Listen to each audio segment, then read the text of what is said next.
Hey, well, good afternoon. Today is April 6, 2026. This is the 3 p.m. version of the Rowan County Board of Commissioners meeting. Happy Easter. I hope y'all had a good Easter this weekend. We did, and just had a great weekend all the way around. We begin our meetings. Traditionally, we do a couple of things. We're going to have the Pledge of Allegiance, but first, we're going to have our chaplain, Chaplain Taylor. If you'll start making your way forward. Chaplain Taylor is our sheriff chaplain, and so he comes forward and he performs for us what is called a solemnizing prayer. A solemnizing prayer, for those here visiting, it's not for you, interestingly enough. It's for the commissioners.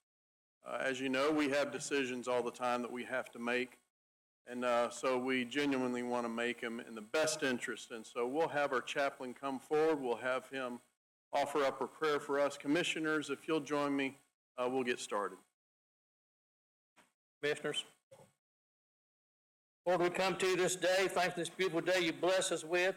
Thank for an opportunity to come today and pray on behalf of the county commissioners, dear Lord. Pray for wisdom for them today, for this meeting today, but not only today, but every day they're on the job. We thank you for the wisdom you give them, Lord. Pray blessings upon them. Help them, Lord. Guide us and lead us. We love you and thank you in Jesus' name. Amen. Amen. I pledge allegiance to the flag of the United States of America, and to the republic for which it stands, one nation, under God, indivisible, with liberty and justice for all. Thank you, Chaplain Taylor. As always, we got the over-the-back wave. Appreciate that. All right, I've got some adjustments to make on the so Sarah, if you'll follow me here, make sure I get them all. There was an item given to you all, an agenda addition. It has to do a transfer of funds covered in need for the enclosure and transportation at Rowan Wild. That'll be consent item EE. So we're adding that to the DD. On a regular agenda, item B, as in boy, local child community protection team annual report. Our esteemed leader in the back has asked that we move that to consent, so we'll make that item FF. F as in Frank, F as in Frank.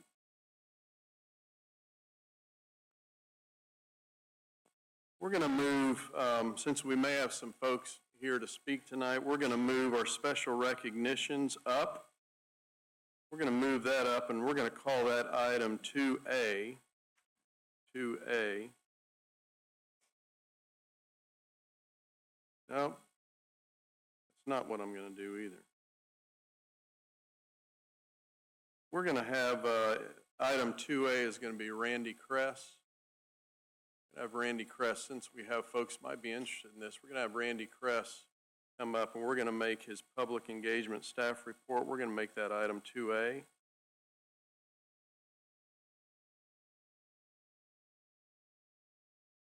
May change that again, my friends. We're going to make that 2B, 2B, 2B. 2B as in boy. Special recognitions, we'll move to 2A. We'll do special recognitions first, then we'll have Randy speak, and then we'll have as public comment 2C. Okay? So, all right. And you'll have to remind me what I just did. All right, that's probably the most changes we've ever had. All right, so we've got any other additions or deletions, guys? All right. Having none, a motion to approve the agenda as changed. So moved. Second. All right, all in favor say aye. Aye. All right, motion to approve the consent agenda as clumsily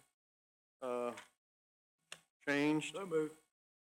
And a second, all in favor say aye. Aye. All right, so we will then begin. And let's see, what did I tell you 2A would be? 2A would be Public recognition. special recognition, that's right. All right, let's move to special recognition then. Let me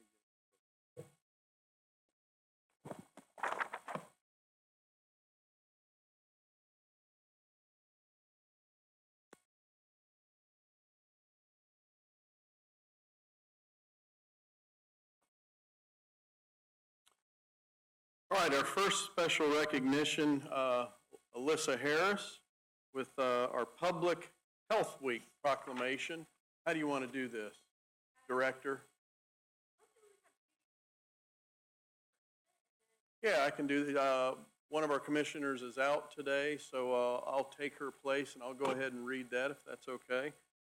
All right, in recognition of Rowan County Public Health, National Public Health Week, this is our proclamation. Whereas the health and well-being of our community members are of utmost importance, and whereas the week of April 16th through 13th, 2026, with the theme Ready, Set, Action, encouraging communities to look back at progress that has been made to improve health while also looking forward to new opportunities. Whereas public health professionals play a crucial role in preventing disease, promoting healthy lifestyles, and ensuring equitable access to quality health care for all individuals.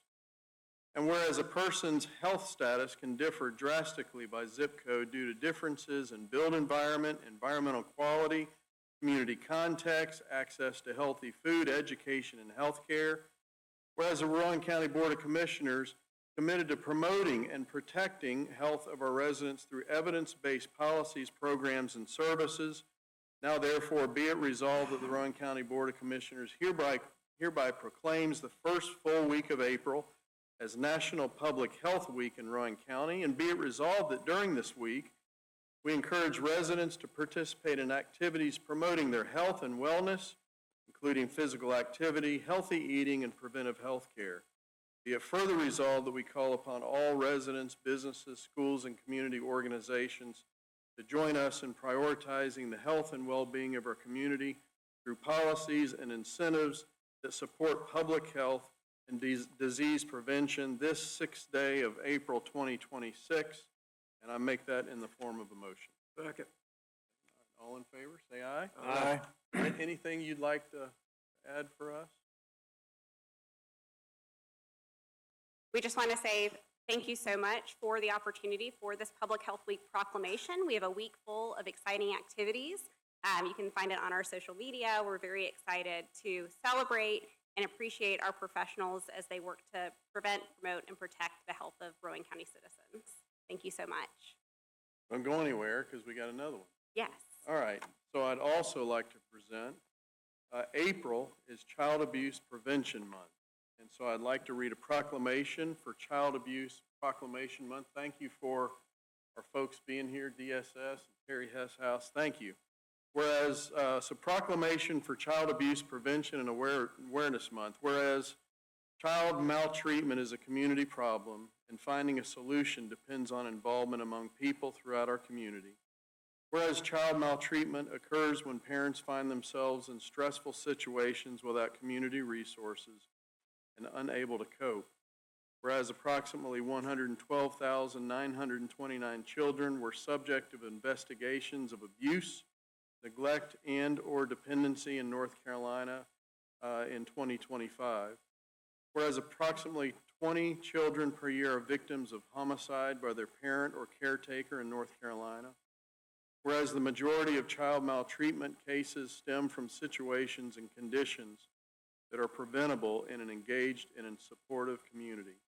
Whereas the effects of child maltreatment are felt by the whole community and need to be addressed by the entire community.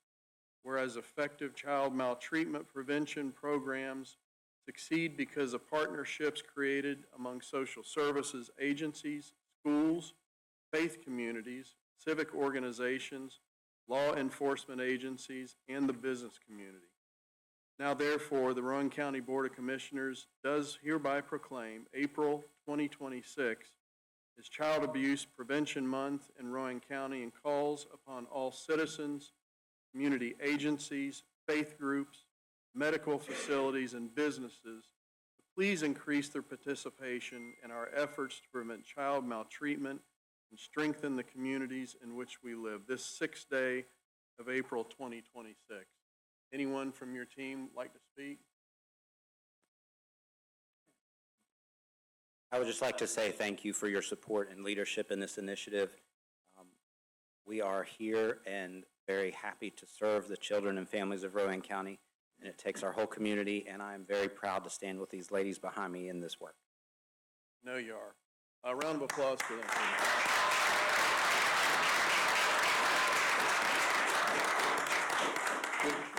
We see what you guys do every day. We're really proud of you as a team, individually. You're not, with this term we have, silos of excellence. We don't have that anymore, right? And you guys being here together, working together is a big deal for our community and our children. So for that, we say thank you very much. And we'll get signed copies of these to you, okay?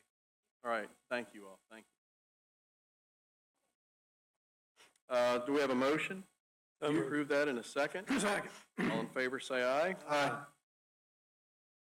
What? I know, I appreciate it. Today is also a proclamation for Public Safety Telecommunications Week, and that'll be read by our Commissioner Mike Caskey. Mike?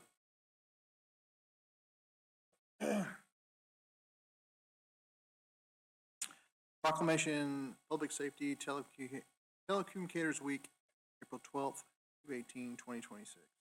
Whereas emergencies require police, fire, and emergency medical services may occur at any time, and the prompt and effective response of emergency personnel is critical to the protection of life, safety, and property throughout Rowan County and its municipalities. And whereas the services and functions performed by the Rowan County Public Safety Telecommunicators are essential to the safety and welfare of the community, providing continuous 24-hour, 7-day-a-week services as the vital communication link between the public and the emergency responders. And whereas the safety and effectiveness of law enforcement officers, firefighters, and emergency medical personnel depend upon the quality, accuracy, and timelessness of information received from citizens and relayed by the Rowan County Emergency Communications Center. And whereas Rowan County Public Safety Telecommunicators serve as the first and most critical point of contact for citizens in crisis, and through their compassion, professionalism, and dedication are often instrumental in saving lives, reducing property damage, apprehending criminals, suppressing fires, and assisting in treatment of patients. Now therefore, the Rowan County Board of Commissioners does hereby proclaim April 12th through April 18th, 2026 as Public Safety Telecommunicators Week in Rowan County, and urges all citizens to acknowledge and recognize the contributions of these dedicated public services whose diligence and professionalism help keep our community safe. Adopted the 6th day of April 2026, and that's in the form of a motion. All right, do we have a second? Second. All right. All in favor, say aye. Aye. Tell you, and I don't know if y'all do you do public tours for facilities? Okay, well, if any of the general public is interested, these are the guys, when you call 911 and you have an emergency, you need someone to come, these are the folks that sit at the terminals in a dark room with screens all around them. These are the folks who are the first layer of help for you and your family. They're amazing individually, and as a team, we really appreciate them. In fact, I'd encourage you at times, if you feel so led, that you want to serve folks who serve us, go take a case of Red Bull to them or Mountain Dew or something, because I don't know how they stay. I guess they're just so busy. How many calls came in last year, Chief? Over 240,000 calls. How many of those were yours? Only 20. They stopped me after so Only long. 20. They put a block on Commissioner Green's phone number. That's an amazing number.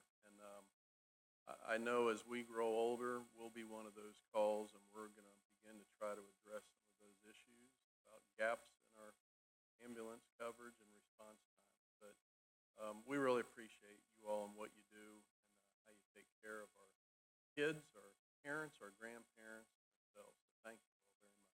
Okay? Please give them a round of applause. Chief, anything? Sure, thank you. As you mentioned, they are really the first responders.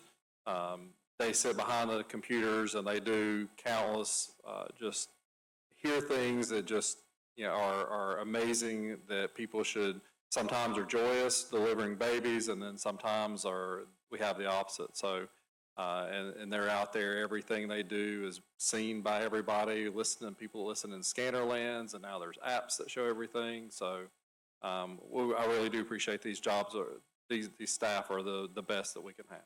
Thank you. Thank you all. Thank you, thank you. Okay, thank you.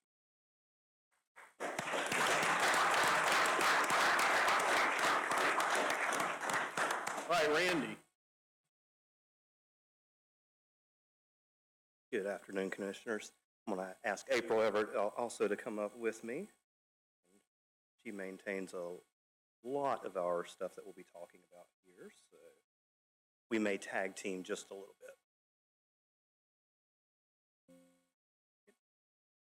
All right, so thank you. Again, Commissioners, we went through, looked at our citizen engagement options that we have from a technology standpoint.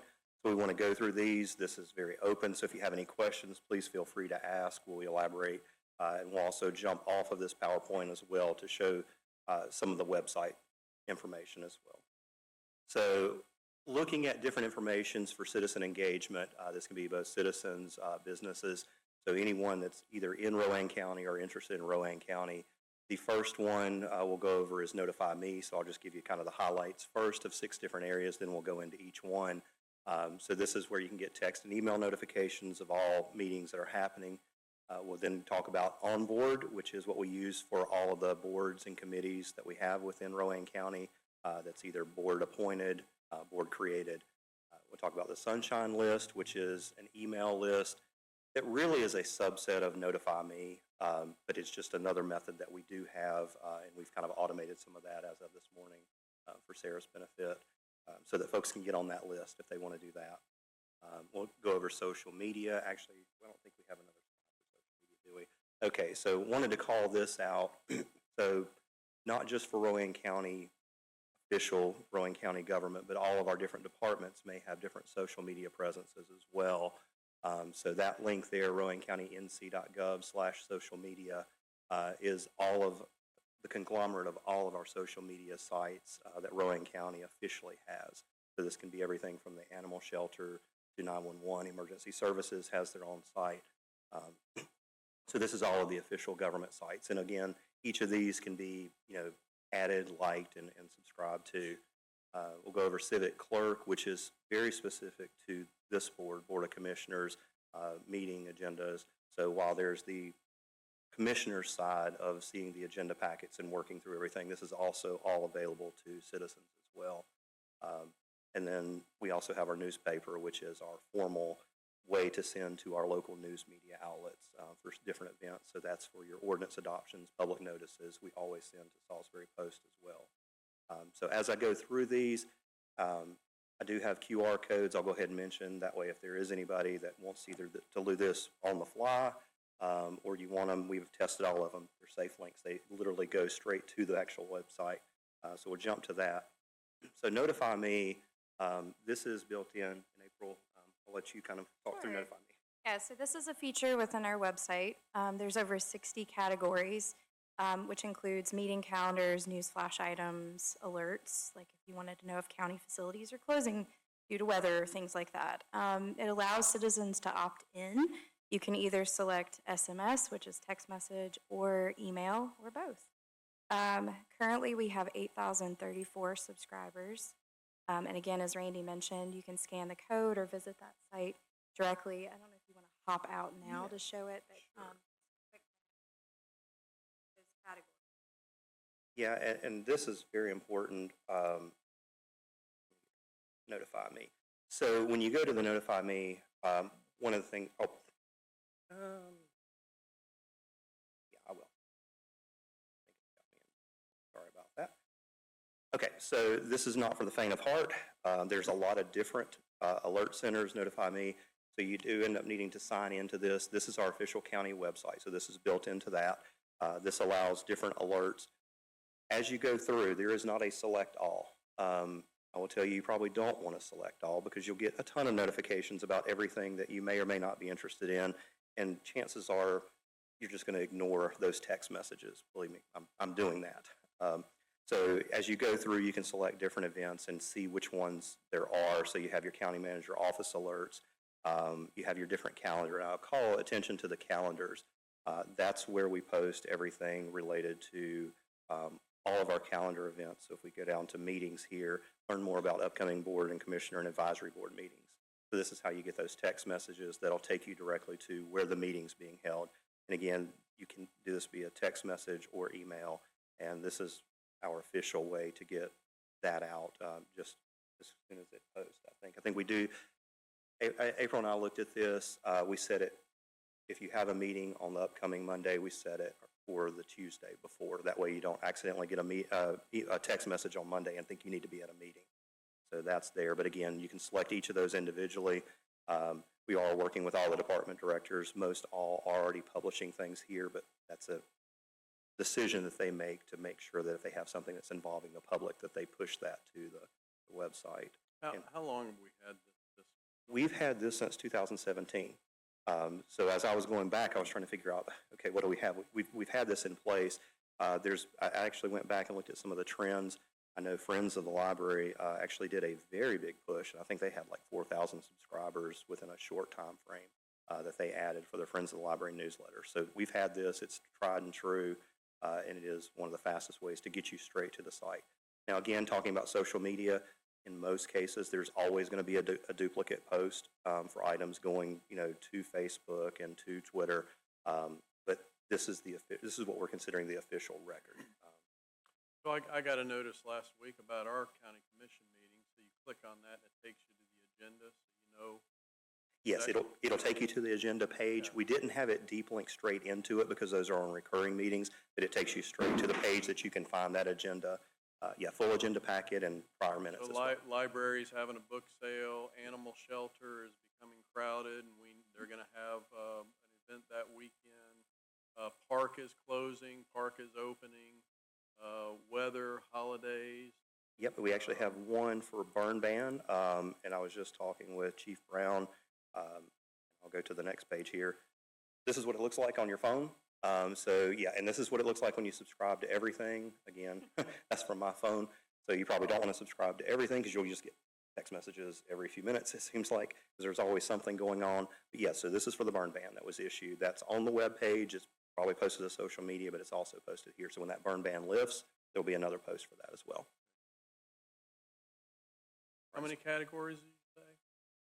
60. All right. So whatever your interest is, if you're interested in what's happening from a planning department standpoint, we have a planning board. So they post their meetings, so you can know when they're meeting. County commission, same thing. About every department that gathers would have that. Does the ag does the ag do they? Okay, good. So ag advisory board, all of it. So we wanted to move this up ahead so that you guys could see really, listen, a lot of folks don't get the Salisbury Post, so you don't necessarily know when there's something posted. But this is better than the Post because they'll come to you and tell you when something's happening. So we would encourage you, jump on Notify Me. There's one more site that was on there that was like ROCO alerts.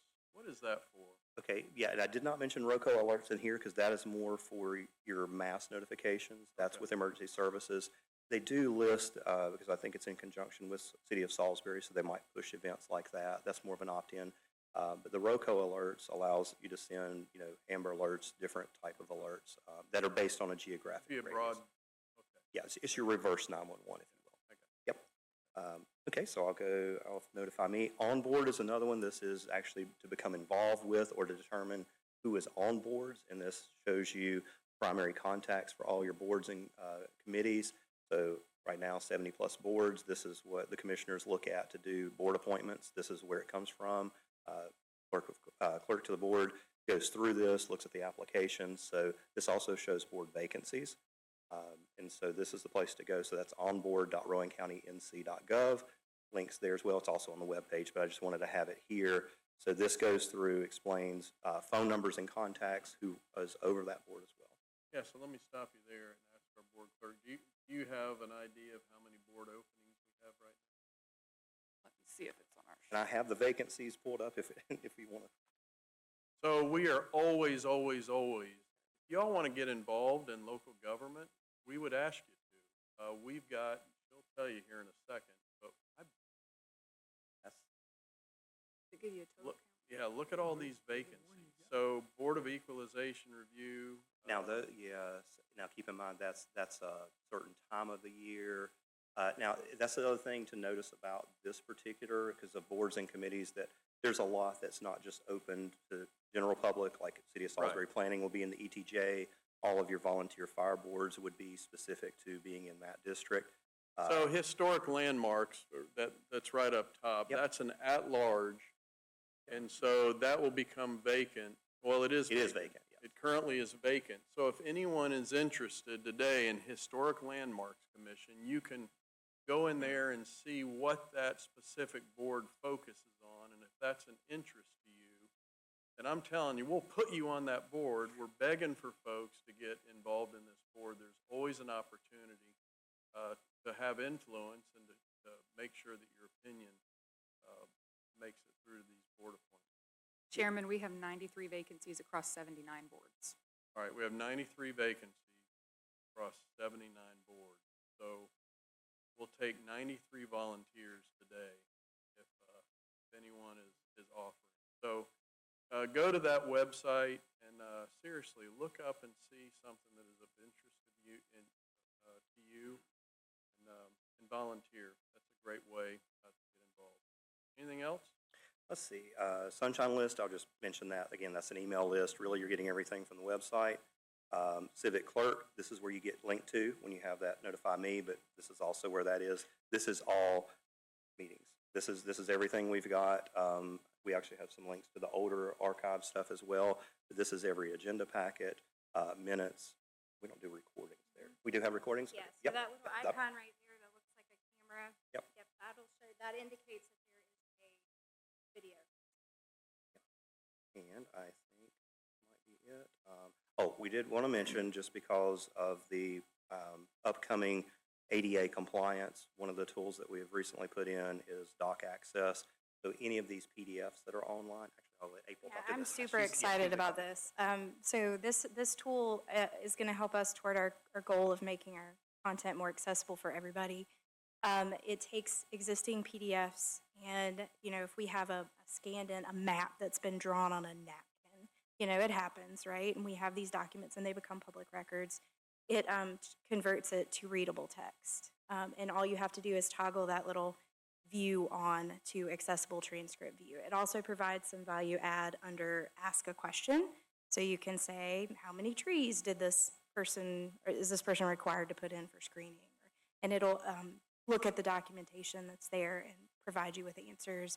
It provides a clickable document outline, translation to more than 100 languages, and then it provides one-on-one disability assistance. So it's live visual interpreting. So this is a very cool tool to have in our toolkit. I'm very excited to introduce this. This will be for every PDF that's on our website.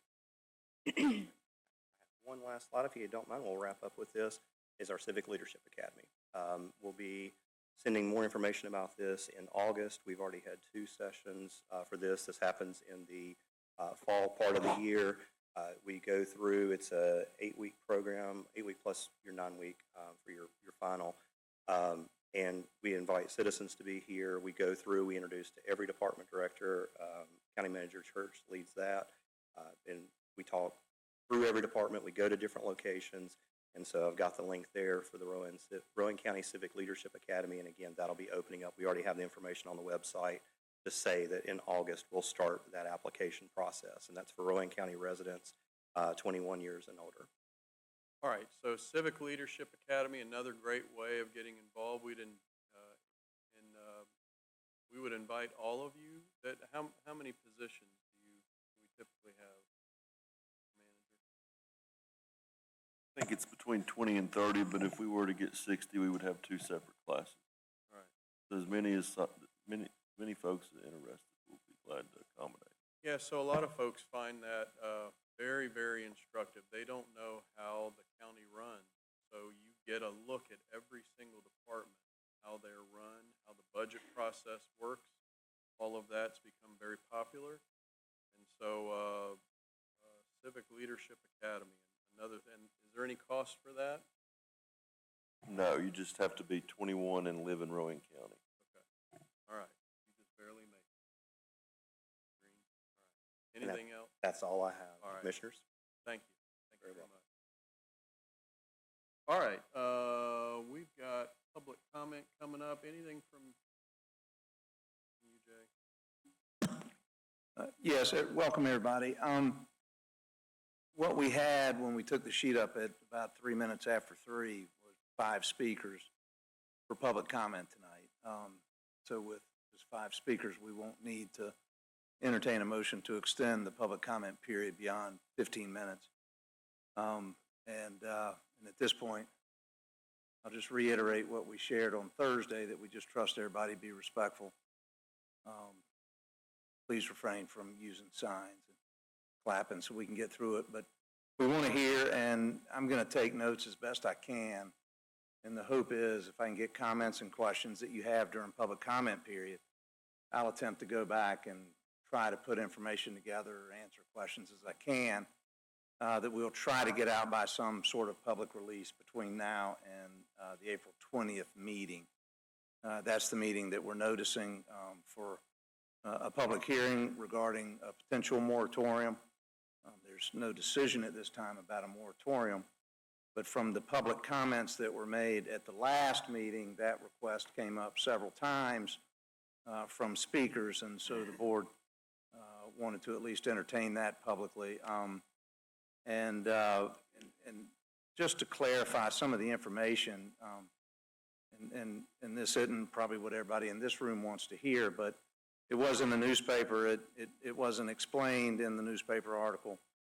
And I know that there have been questions around the issue of the moratorium applying to any current proposed development on Long Ferry Road. Eli Harden, the Assistant County Attorney, and I have looked at that issue since the meeting where the moratorium was requested. And it's our collective opinion that any adoption of a moratorium at this point would not apply to that site from the standpoint of what the statutes have granted to that developer with vested rights. And I'm not going to sit here and give you a bunch of legal opinions, but we have determined, at least legally, that we don't think, it's not our opinion, that we could apply that to the current development, because they have done enough at this point to acquire what we call vested rights. And so I know that's not what most people in the room want to hear, but I did want to take an opportunity to explain that, because it wasn't explained in the press release beyond the reference to the general statute or the newspaper article. But anyway, so I did want to share that. But as we go into public comment, I trust I'll take notes, and if anybody that speaks wants to talk to me directly after the meeting or get my email and we can talk between now and the 20th, I'll be glad to do what I can to facilitate what information we have from here. Not everybody in the room knows me as the county attorney for the last 20 years, but the one thing I trust those in the room that do know is that my intention in trying to get information to you is legitimate, and I do look forward to hearing from you. I take my position as the county attorney very seriously, and if you have any questions, to the extent that I can answer them without giving you legal advice, I'll be glad to do it. It's what I'm here for. So anyway, thank you very much for your patience in that, and we'll just move to public comment.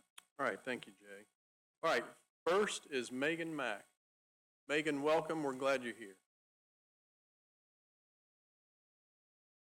I'll be speaking about something else, but something I would like on record is that this hyperscale AI data center that is coming here, I would very much like to see noise ordinances passed that would be passed across the entire county, as well as limitations for large load customers, which this will be. So just would like that to be on record.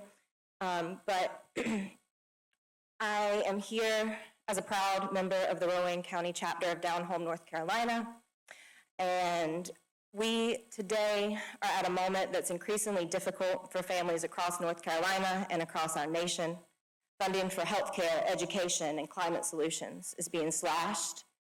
Yet, we are funding corporate tax cuts and war at never before seen levels. In North Carolina, we are headed for a 0% corporate income tax by 2030.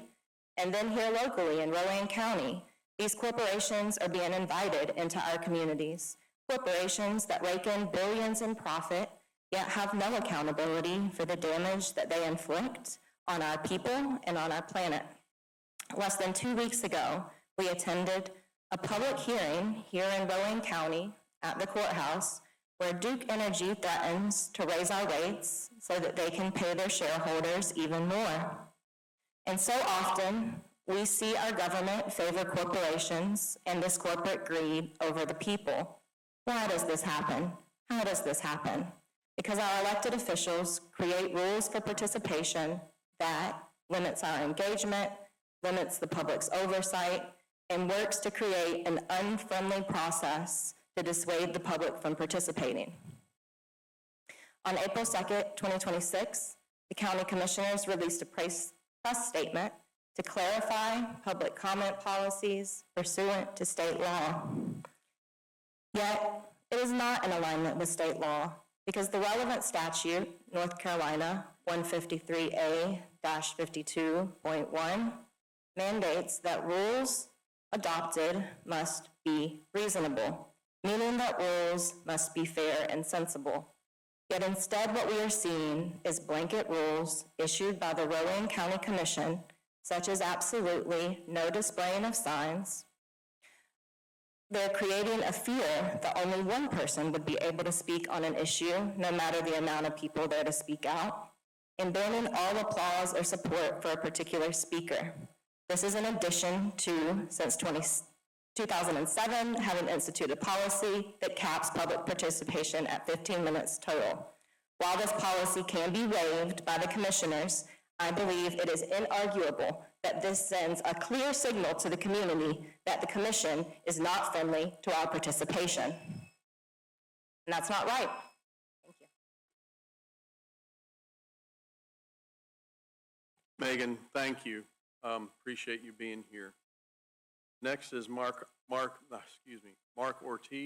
Mark, good to see you again. We're glad you're here. How do you do? And thank you for the opportunity to speak to you again. I'm not an attorney. I have not studied precedent on the free speech issues that are recently being raised here, but I would like to offer just what seems to me some common sense observations as to what is a reasonable standard for reasonableness on freedom of speech issues. In this country, we have a long tradition that we try to err on the side of freedom of expression wherever possible, and any curtailment of this requires demonstration of a compelling public interest. In the case of rules for a meeting of a body such as this, the reasonableness is different than it is in, say, a courtroom. For a rule to be imposed limiting behavior at the meeting, in my opinion, there has to be demonstrable a need to keep people from being prevented from speaking, keep people from being abused or intimidated, keep people from seeing what's going on. If behavior does any of those things, then it does need to be prevented. But merely holding a sign or merely applauding briefly after a speaker to show your approval does not keep the meeting from going forward in an orderly manner. It does not prevent anybody else's freedom of speech from being infringed. Therefore, it is not reasonable and necessary. And those are my thoughts as a layperson, but a civil liberties advocate on that issue. I appreciate the opportunity to address this. Thank you. Mark, thank you, and very well said. Appreciate it. All right, Brandy Berg. Brandy, welcome. We're glad you're here. Hi. And so, yeah, my name is Brandy. I'm also a member of Down Home, North Carolina. And the first time I ever came in this room was March of last year. And, you know, what we are here today is talking about the community being heard. So I do want to start with thank y'all, because in December, the Salisbury Post talked about 3 projects that were awarded with the opioid settlement funds. And based on that article, we felt heard. Maybe it wasn't exactly what we asked for, but it looks like some of those positions are trying to do some of what we asked for.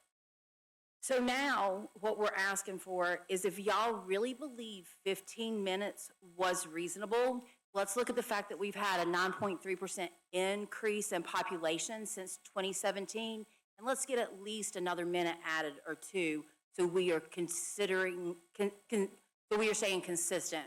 But if you look at the fact that we have approximately 153,000 people in the county, with that 15 minutes, we're not even getting half of 100th of a second for what the community might think. A lot of people don't show up, so today 15 minutes works great. But that's such a small amount. It's only 900 seconds. And if we have 155,000, I mean, we should at least get 1,000 seconds. That way it's, you know, closer to the right amount of commas. But y'all have a great day. Thanks. Brandy, I'm finding it hard to argue with that. So thank you, Brandy. Next is Rena Taylor. Rena, thank you for being here. Hi, Commissioners. My name is Rena Taylor. I live in the Forest Hills neighborhood in Salisbury, but my husband and I, along with his family, own a small home on Long Ferry Road that's located less than a mile. It's about 0.3 miles as the crow flies from the future data center location or proposed site. We're preparing to sell the home because his parents unfortunately passed away and entrusted my husband as the executor. And now we're being advised by our realtor that we can expect that this development is going to significantly impact the home's value. For us, this is unfortunate, but it's not our main home. But there are some people that this is a true tragedy for, because they bought their forever homes nearby just to have their sense of peace and property values destroyed.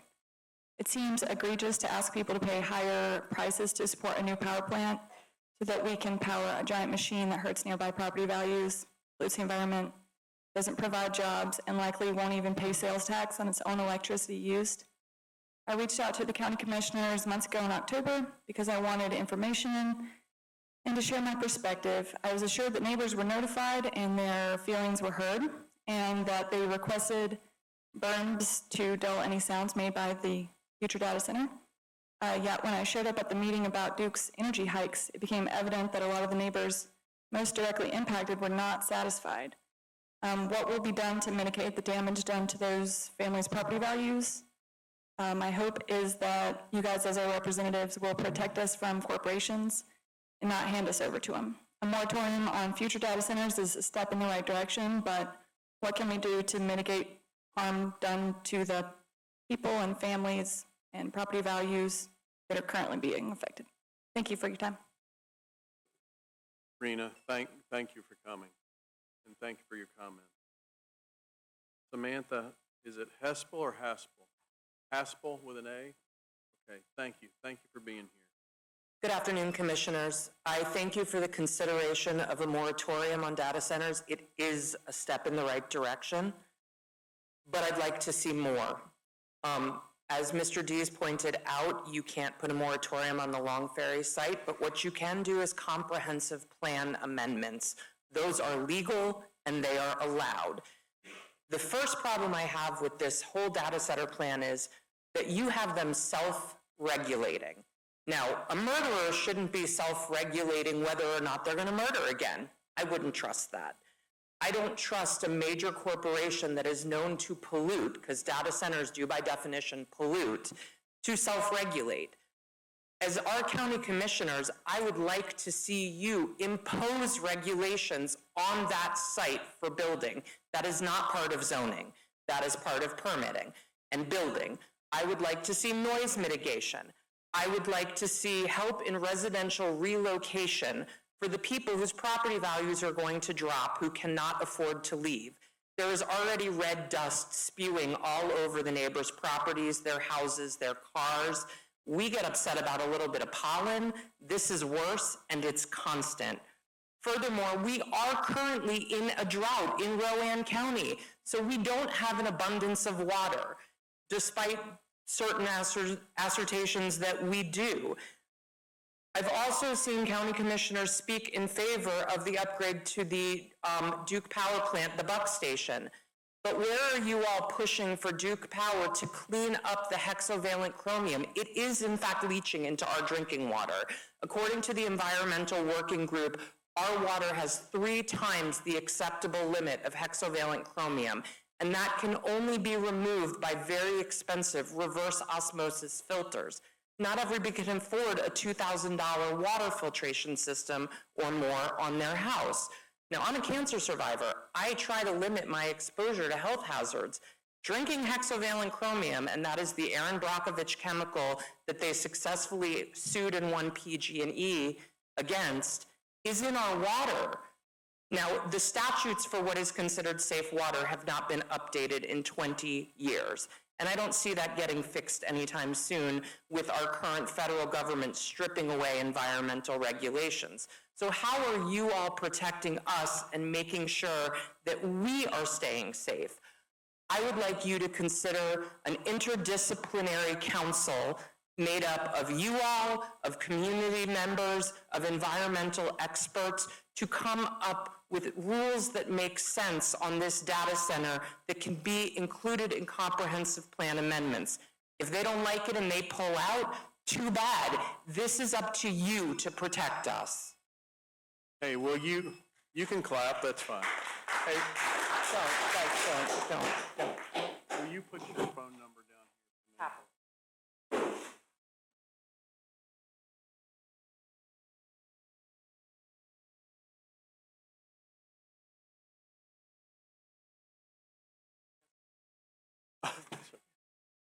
We won't do that. All right. Well, thank you all for your opinions. I hope that you know that we value this. The 15-minute thing we haven't run up against more than 15 minutes in a long time, and as you saw when we had that last time, we very quickly agreed to increase that. We've increased it already. We'll have to vote to do that to an hour on the 20th, 20th, on the 20th, and we'll do more if we need to. So certainly we want to hear what you say.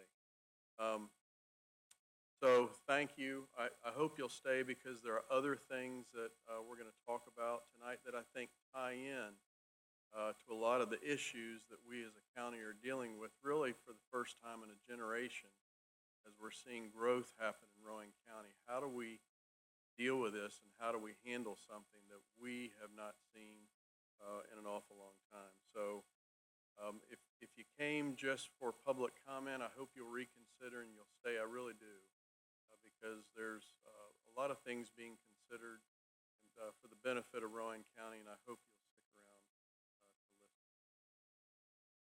All right. We move that local child community protection team report to consent. So Pam, where's Pam? Pam Ely, is Pam here? Next item. She may be in the other room, Mr. Chairman. All right, after. Oh, is Aaron going to handle it?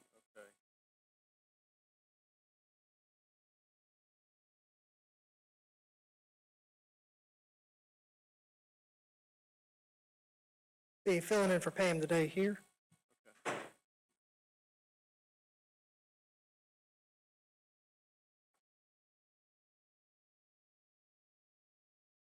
Come on, pick one. I don't want to break the computer.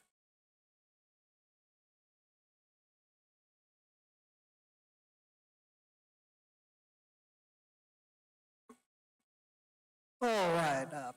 Thank you, Mr. Chairman. So we have a road name petition here for a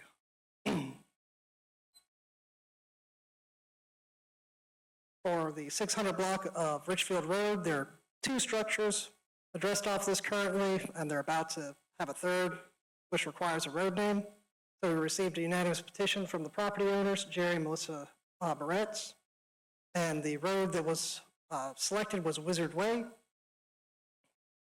One thing to note is that while the yellow road is highlighted here, that's what's in our GIS system as the center line, but the actual center line is going to be a little bit further up here. See this little gap in the tree line there? So it's actually going to follow that and come down. But otherwise, it'll be a driveway with 3 houses off of it, requires a road name. We received a unanimous petition, and Wizard Way was the selected name. All right, any pushback at all? Nope, it was just the 2 property owners that owned it. They both signed off on it, and just need a public hearing and then approve or deny the request.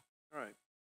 So we're required, when we're doing this, we have to have a public hearing. So we're opening up a public hearing. If anyone would like to speak on this road renaming, which would be currently a driveway with no name, to Wizard Way, if anyone would like to speak, please come forward. All right, seeing none, then we'll close a public hearing, and commissioners. I got a question real quick. Yes. Did you go over it again? So you said the road's actually at the top there, where that little cutout is? Yeah, it's where this cutout is here. So we'll change it in GIS to reflect that as part Okay, of. that's what I was gonna ask, because first responders may get confused with it. So you're gonna switch that then? Yep, so that will be something, Okay. it'll get changed on there and then it'll show up in the 911 system. Gotcha. All right. All right, any other questions? All right, if not, motion to approve the Wizard Way name? In a second? Second. All right, all in favor say aye. Aye. I'm going to ask if we'll do something because we've got a couple of other items on here. We've got a legislative item E, and is Jeremy good here?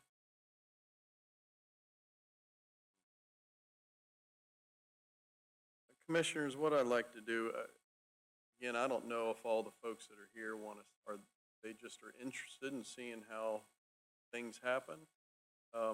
There are some items on here I think that are of interest of them. I'd like to see if we could move item G up to next and let them come forward unless we have some real pushback on that. I think this is an issue that is on everybody's mind. You okay with that? You guys okay with that? All right, so motion to do that. Do we have a second? All in favor, say aye. Aye. Mr. Good, we'll get to you, brother, okay? Hang tight. You've been waiting a while, months anyway, right? A few more minutes. So let me tell you what's happening here.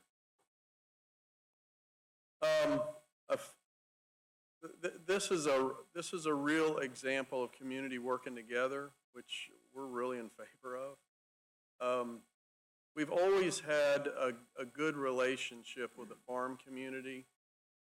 Jim and I get calls quite often. Our touchstones really in the community have been with the Pattersons. If something's going on, we know the Pattersons know, and they come to us about it. But we were invited to an event, and I don't even remember what the event was a few months ago. But after the event, some of the folks that are here and some that weren't able to be here tonight came up to Jim and I, and we're just talking about a couple of issues, and we looked at them and said, you know, we kind of don't know about this stuff. And so I said, why don't we put together a group of farm folks and county commissioners, and let's formalize it, and let's start getting together and talking about local farm issues. Well, come to find out, we have one of those boards that you saw. We've got, what'd you say, 97 boards or something. One of those boards is called the Ag Advisory Board. And it was already set up, but you know what is not part of the Ag Advisory Board? It's made up of obviously farmers and different folks, but county commissioners have never been members of that board, which didn't make sense to us. So you've got members of the agriculture community who are coming together monthly or quarterly and talking about ag issues, but then it doesn't get back to us. And so we came back the next meeting and asked that we alter the makeup of our Agriculture Advisory Board to add 2 commissioners permanently. And then Jim and I were placed on that board. And so we had our first meeting with them not long ago, and just that first meeting, some really great conversations took place. And so as we're having these conversations about growth in Rowan County and land being used for whether it's industrial or residential growth or whatever, we want to have a conversation about that. We have had a land use plan, and you'll just have to look up if you don't understand what a land use plan is, because I didn't understand, and I joined the planning board years ago and was part of one of the first land use plans that we did. I think Mike was on that board as well. But that land use plan, you know when that was created, Shane? 1990, I don't know, was it in the late 90s, the first land use plan? Yeah, in the 90s, right? Well, let me tell you what was going on in the 90s in Rowan County. Nothing. Nothing was going on. And so we put together a land use plan that wasn't reflecting growth, right? And so now, all of a sudden, we're a 200-year overnight success, and things are happening in Rowan County, and now we're beginning to impinge on neighbors and farms and each other and our back doors and backyards. And so if you don't know, just recently, Shane and Ed, they run our planning department. We have a planning board. And the planning board, along with our planning department, spent 2 years re-looking at our land use plan to now adjust it to look like a community that is struggling now with growth, and how do we handle this growth. And that was passed through our planning board, I don't know, what was it, 4 or 5 months ago, and then came to the Rowan County Commissioners, and we just passed it. And what is one of the main things that we are trying to do in that land use plan? It is to keep rural, and to keep farms, and to define where our industrial growth is going to go, where it makes sense along I-85 and 29 and 70, and then try to keep us rural, right? And so now, what is one problem that we still have? The problem is, and we have some farmers in the room right now. Jim's a farmer. If Jim decides and his family decides, you know, none of us are going to farm this anymore, Jim has the right as an American to sell his land. And so we're trying to figure out ways now where we can keep that land in farming. Anyway, that's what we're trying to do, is to find this balance between private property rights that a family and an owner has, be able to sell their land, but also be able to keep land in farmland, which is a big topic of shake your head if you understand. This is a big topic of discussion right now. So in a meeting we recently had with our folks from Soil and Water, and also our ag director in the back, we had a conversation, and I want you to be part of that conversation and understand what's happening. And we're going to make some moves that Rowan County has never made before, because really we haven't been in this position before. So Chris Sloop, and we appreciate you coming, and you brought your fearless assistant with you, Chris. So introduce who you have with him, what her role is in Rowan County. April, can you help me click this off?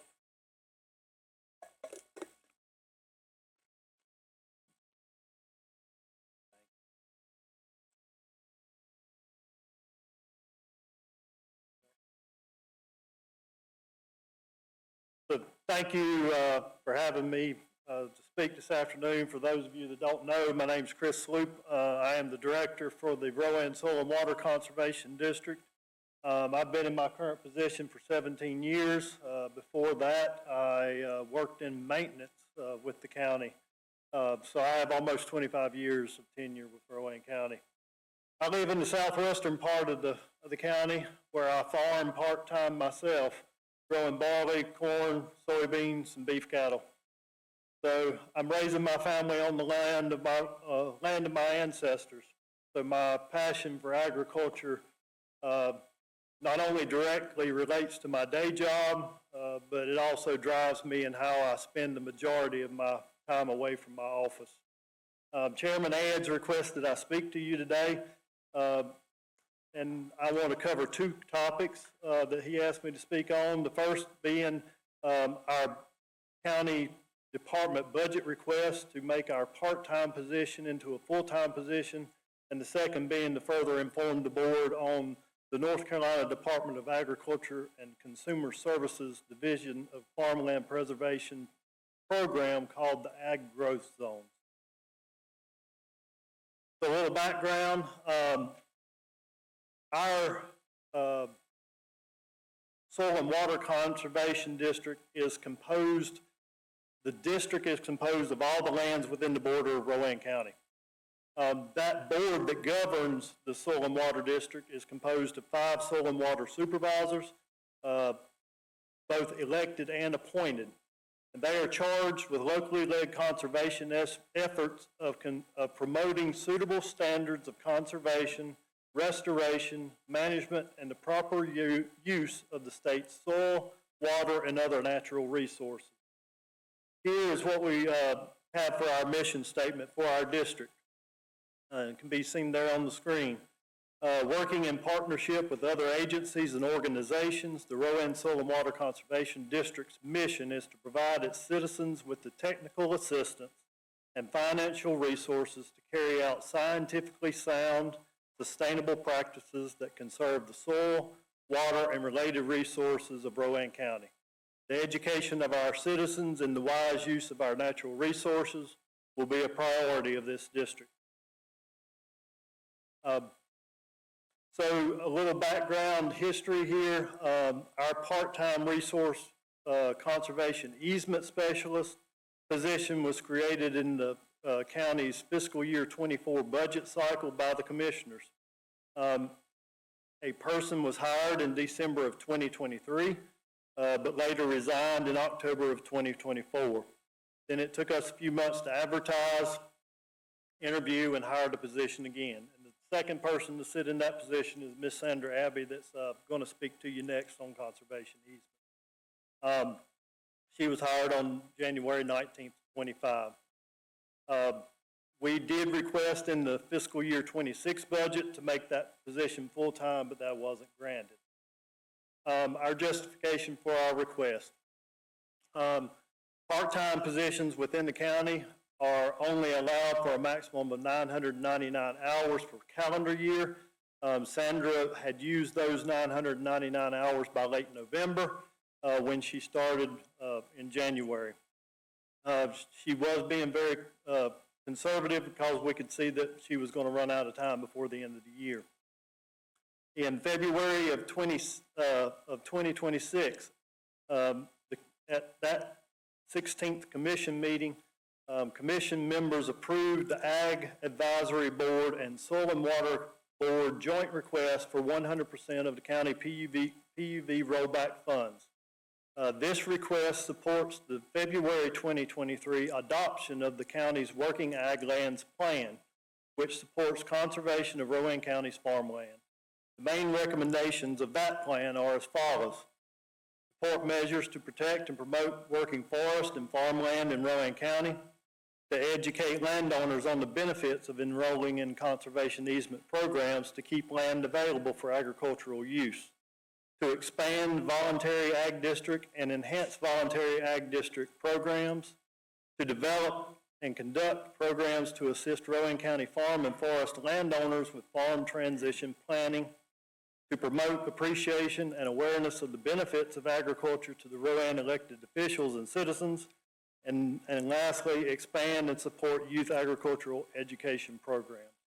So Chris, can we camp there for just 60 seconds? Sure. That PUV, what that is for those who may not know. If you own a farm, let's say your farm is worth, from a market standpoint, $50,000 an acre. But we assign what's called a present use value for the benefit of the farmer, and they get a much lower tax rate or assessed value for the land, so that their tax rate is lower because they're producing for us, right? So they're paying a much lower rate than if they owned it just for a house.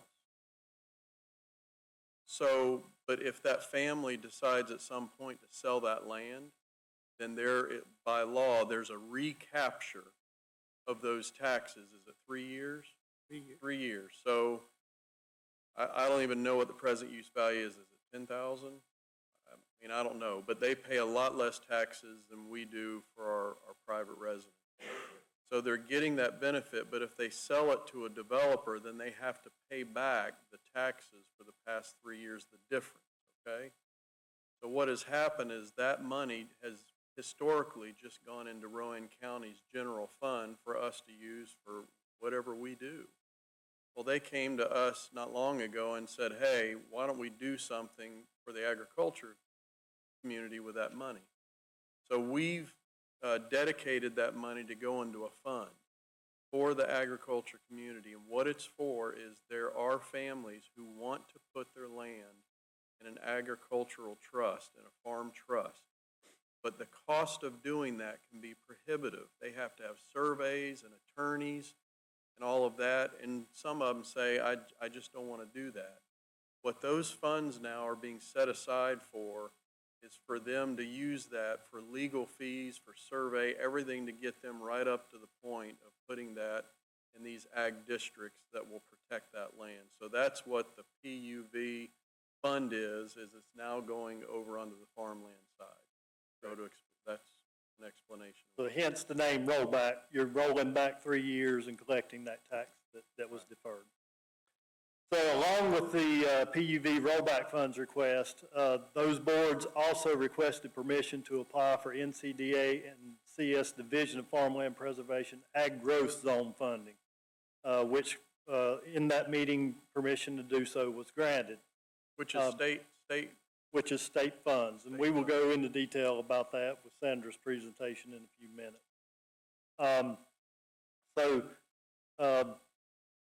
A little background on the Farmland Preservation Statewide General Appropriations Conservation Easements Award Program. That has an annual cycle, and we are currently in cycle 19 for the calendar year 2026. Applications are submitted from nonprofit agencies across North Carolina, where those applications are ranked or scored on many factors. This is the program that we can currently participate in. In cycle 17, which was year 2024, there were 20 easements selected throughout the state of North Carolina. And in cycle 18, which was calendar year 2025, there were only 7 properties selected for conservation easement funding statewide. I give you those numbers because they will be important in the second half of the presentation that Sandra's going to give to you. Participation in the Ag Growth Zones program, if approved by the North Carolina Department of Agriculture, will allow us to leverage county PUV rollback funds that you have granted already to be matched 110%, or $1.10 for every dollar by the state. This will guarantee that we will be able to fund some easements here in Rowan County without having to rely on the statewide funding process. So with the current rate of development in Rowan County, the Soil and Water Office has seen a sharp increase in requests by landowners to apply for conservation easements. Last year, Sandra worked on 6 applications in 2025 and already has contacts to work on 7 in the next application cycle. Ag Growth Zone funding, if approved, will allow us to implement conservation easements in Rowan County without competing for statewide funds. This, along with the county's allowance for 100% of the PUV rollback, will allow us to fund some easements in the near future. With many applications, each application requiring hundreds, literally hundreds of hours to prepare, and limited time for me to allow Sandra to work, we are asking for this position to become full-time, to fully utilize her potential and the potential of those funds that you have allocated for our use. And with that, that's going to conclude my portion of this. I'd like to introduce Sandra Abbey. She's our part-time conservation easement specialist that works on these every day, and I rely on her for good information to be conveyed to you going forward. Mr. Chairman, if I could just say one thing. When we're talking about conservation easements here, we're talking about changing the deeds on these properties. And what it says is that these properties will be used for farming from here on out. And so that's why this is so important, especially if folks are, you know, we don't want our county to look like many others, like Mecklenburg County, where there is nothing but businesses. We love our rural areas. And these easements allow people that own that property, that have an interest in seeing just farming being done on this land, to change that deed that nobody in the future will be able to put multiple housing units on there, businesses.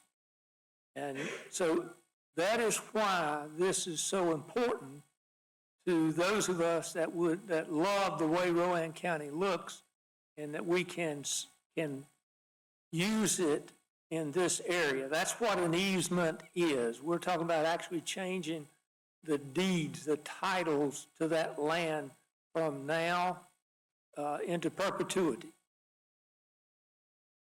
Okay. Hi, I'm Sandra Abbey, Conservation Easement Specialist for Soil and Water Conservation District.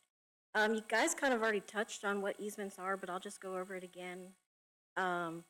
So conservation easement is a voluntary legal agreement that permanently protects land from development. So what we do is we work with, as kind of a middleman, to purchase the development rights of these properties. But it also preserves local farms, protects prime soils and agricultural landscapes, supports local food systems, rural economies, and stops land fragmentation and urban sprawl. It also preserves viable land for future generations. And it's pretty. I would rather look at fields than buildings any day. So a little bit about the funding sources, which Chris kind of touched on. So 118 applications in North Carolina were submitted. 7 of them will be funded. So just a little information about that is North Carolina gets $5 million, and then $2 million of that goes towards other programs for agriculture. And then they're left with $3 million to pick and fund easements all over North Carolina. So it's very competitive, and they're going to take the best of the best. There's a ranking system. And that's what we try to put forward as the best, so that we can hopefully get some of our easements funded. So with the North Carolina Department of Agriculture and Consumer Services, the ADFP, which is the Agriculture Development and Farmland Preservation, they're the ones that do the funding for the easement. Also, a portion of that funding comes from federal government, and it depends on the formula that you put in for the easement, what those percentages are. But like I said, they're both competitive. And the thing about what Chris was saying, the agricultural growth zone that we're hoping to apply for, is that gives us stake in the game, because we'll have money to do projects. It won't be if we get to do projects, it's when we get to do projects. And the fact that so for every dollar, Chris said this, they'll match $1.10, which is crazy not to apply because it's free money. So what we're proposing is $1 million easement fund initiative. And what this would do is it would strengthen long-term land conservation efforts in Rowan County, proposing the current creation of 3 dedicated funding streams. And I'll explain a little bit why there has to be 3. I know it sounds a little weird. So we will continue to do traditional easement applications. And that will go into that funding of the due diligence of appraisals and things like that that farm owners will have to pay for. Then, once we get these easements in protection, if there's any type of legal issues, like encroachment, family tries to come back and get that easement out, we want to apply for stewardship funds because the ADFP also will match stewardship funds, but it has to be separate. And then the last fund would be the Agriculture Growth Zone Fund, which would total the investment of $1 million. And that would allow no kind of, we would be very transparent about those funds.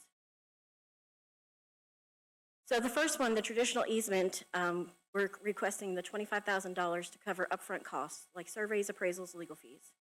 This reduces barriers for farm owners who don't have the money for these fees, and it also accelerates the easement process, which can be very lengthy. The second one, like I said, is the Stewardship Fund, which supports long-term monitoring and management of conservation lands. It leverages additional funding through the ADFP Stewardship Match Program, and it ensures sustainability compliance of easements over time, because it's our job every year to go monitor these easements to make sure they're in compliance. So the Agricultural Growth Zone, we're suggesting $950,000, which establishes the funding for us to designate that area, which we would designate the area based on the current land use plan that Rowan County has, which states that mostly West Rowan and East Rowan are good for agriculture. And then they will match the funds, and this maximizes conservation impact through leveraged state support, protects high priority agricultural lands at scale. So we'll continue the ranking process to make sure we're still putting forward the best land. We're not just going to put forward any land. Just because we have the funding, we'll make sure that we're still conserving land with great soils, they're doing best management practices and things like that. Okay, so a little bit of the Agriculture Growth Zone. It's pretty much, we've already said, they match the money, every dollar for $1.10. But it also allows us to have a local investment in what we want to see Rowan County look like. So this allows us to have a stake in the game, allows us to say, this is what we're doing with this money. So Rowan County currently meets all of the requirements to apply. There's a long list of about 30 requirements. We currently meet them. The next application date will be set for the beginning of August 2026. So 3 of the main things that they look for is the application, the budget matching funds, that's important, and then they'll come out and do a formal interview. And the entities, they have to be like a nonprofit entity to apply. So the requests are limited to funds that can be matched by the start of the next fiscal year of the execution of the grant contract. So if we apply in 2026, we have to have funds secured by 2027. The ADFP caps request at $2 million, but we would be requesting the budget, $1 million. So this is roughly what those numbers would look like. So the Agriculture Growth Zone is a contract that it is set for 3 years, but you have 2 more years additional to apply for an extension. So if you don't get projects done in your 3 years, you can apply. It's 5 years overall. So we would have $950,000 going in, and they would match it $1,045,000 for a total of $1,995,000, which is a good bit of money to do some easements with. Current interest in easement programs, Chris touched on this, is that we currently hold 3 easements. We've submitted fully 2 applications this last cycle. 2 farm owners are currently on the list to go through, with 7 others in, hopefully that they meet the requirements. They have to be ranked. And then I have a list of several more farmers that I need to go out and visit and speak with them. So takeaways for this would be budgets for preservation enhancement, budgets for continued SWCD growth. This allows Rowan to have some autonomy in the conservation efforts, builds a strong easement program for the future. It allows for the continued use of traditional conservation process without being stalled by grant refusal. And Rowan's rural landscape is scenic, desirable, and worth conserving for the future generations. You guys have any questions? I can try to answer them. Yeah, a couple questions. Okay. So you did, I guess, I was seeing that you were able to put in 6 applicants last year. Is that right? Yes, so I worked on 6 applications. 2 of them made it through. The other 4, there's language in their deeds or some holdup. Okay, and then you said there's possibility of 7 for this year? Yes. And what, assuming, I mean, I know they're all different size farms or tracts or whatever. How big are these plots of land? So some of them are less than 100 acres. Some of them are several hundred acres. And that also is going to depend on how we want to use those funds. If we want to see the biggest impact, we might do smaller. If we want to see just large continuous pieces of land, we might just do larger, but that might be only 2 projects for that amount of money, because it's pretty pricey. But you mentioned the farmer participation in that. I'm sorry, could you repeat yourself? Aren't they required to make some gifts into this? So we ask every farmer, it's not a requirement, but we ask them to donate at the end of the process. Once they're paid, we ask them to donate $5,000 to go into the stewardship fund.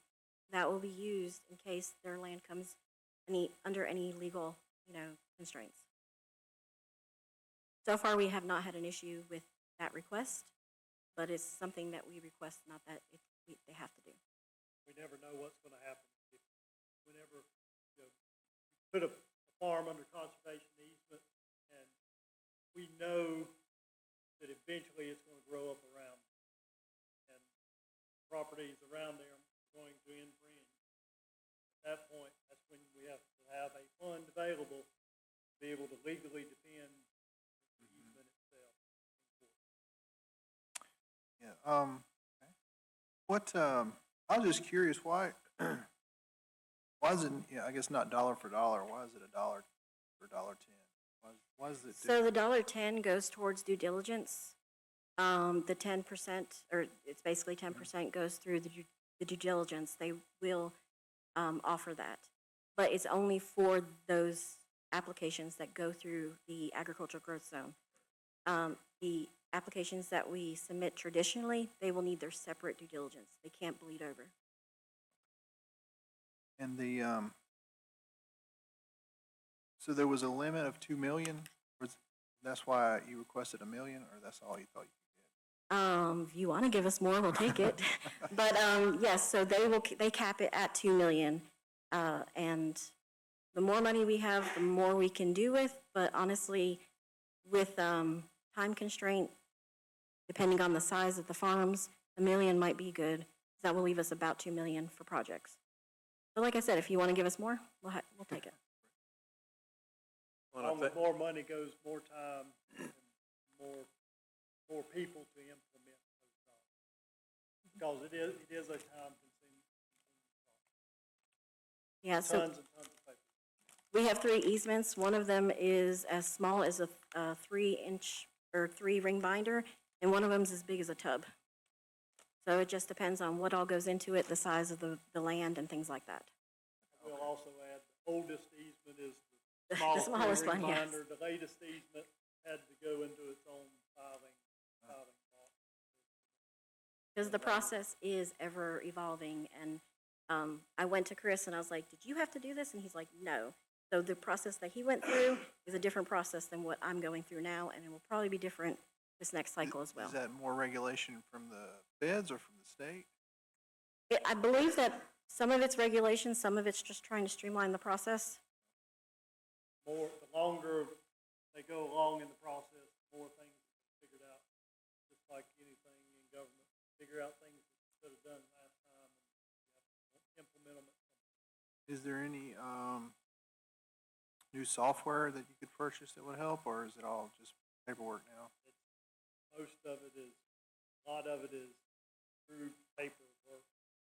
Because you have to have notarized signatures on a lot of things, and it has to be in and They also have their own documents and their own program that we have to go through. So they've already put some of that in place. You know, by the county getting involved in this for the first time ever, there also is a chance for private dollars, seeing what the county is doing, may follow some private dollars too, so that could multiply the effort.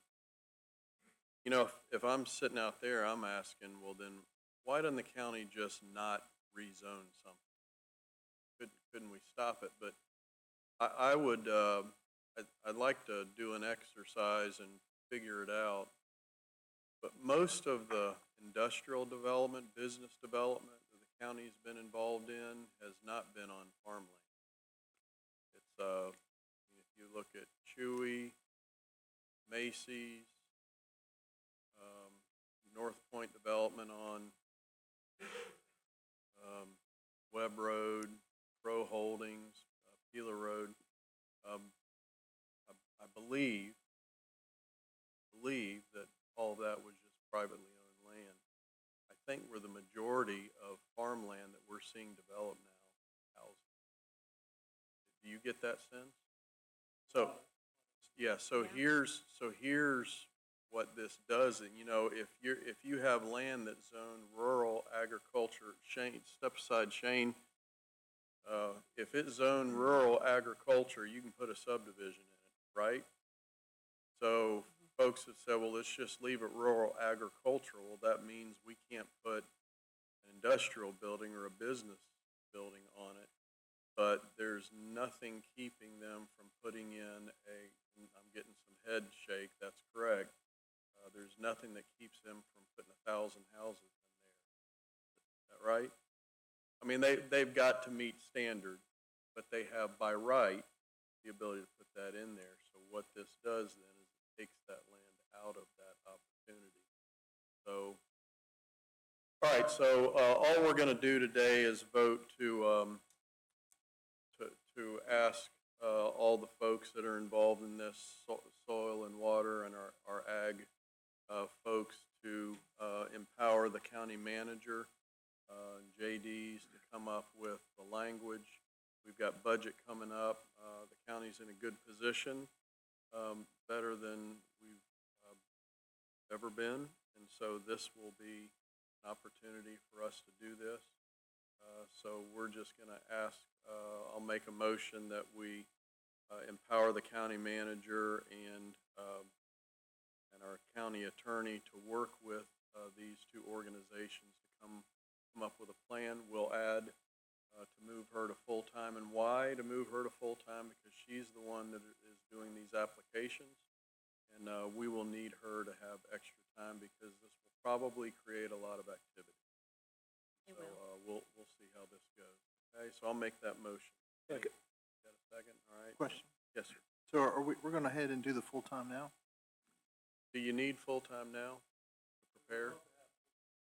All right. Yep. You guys work that out? Yep. We'll just bring a budget amendment next meeting to be able to do all that. Okay. We'll have to figure out what that is. Ben, anything? Hey, whoa.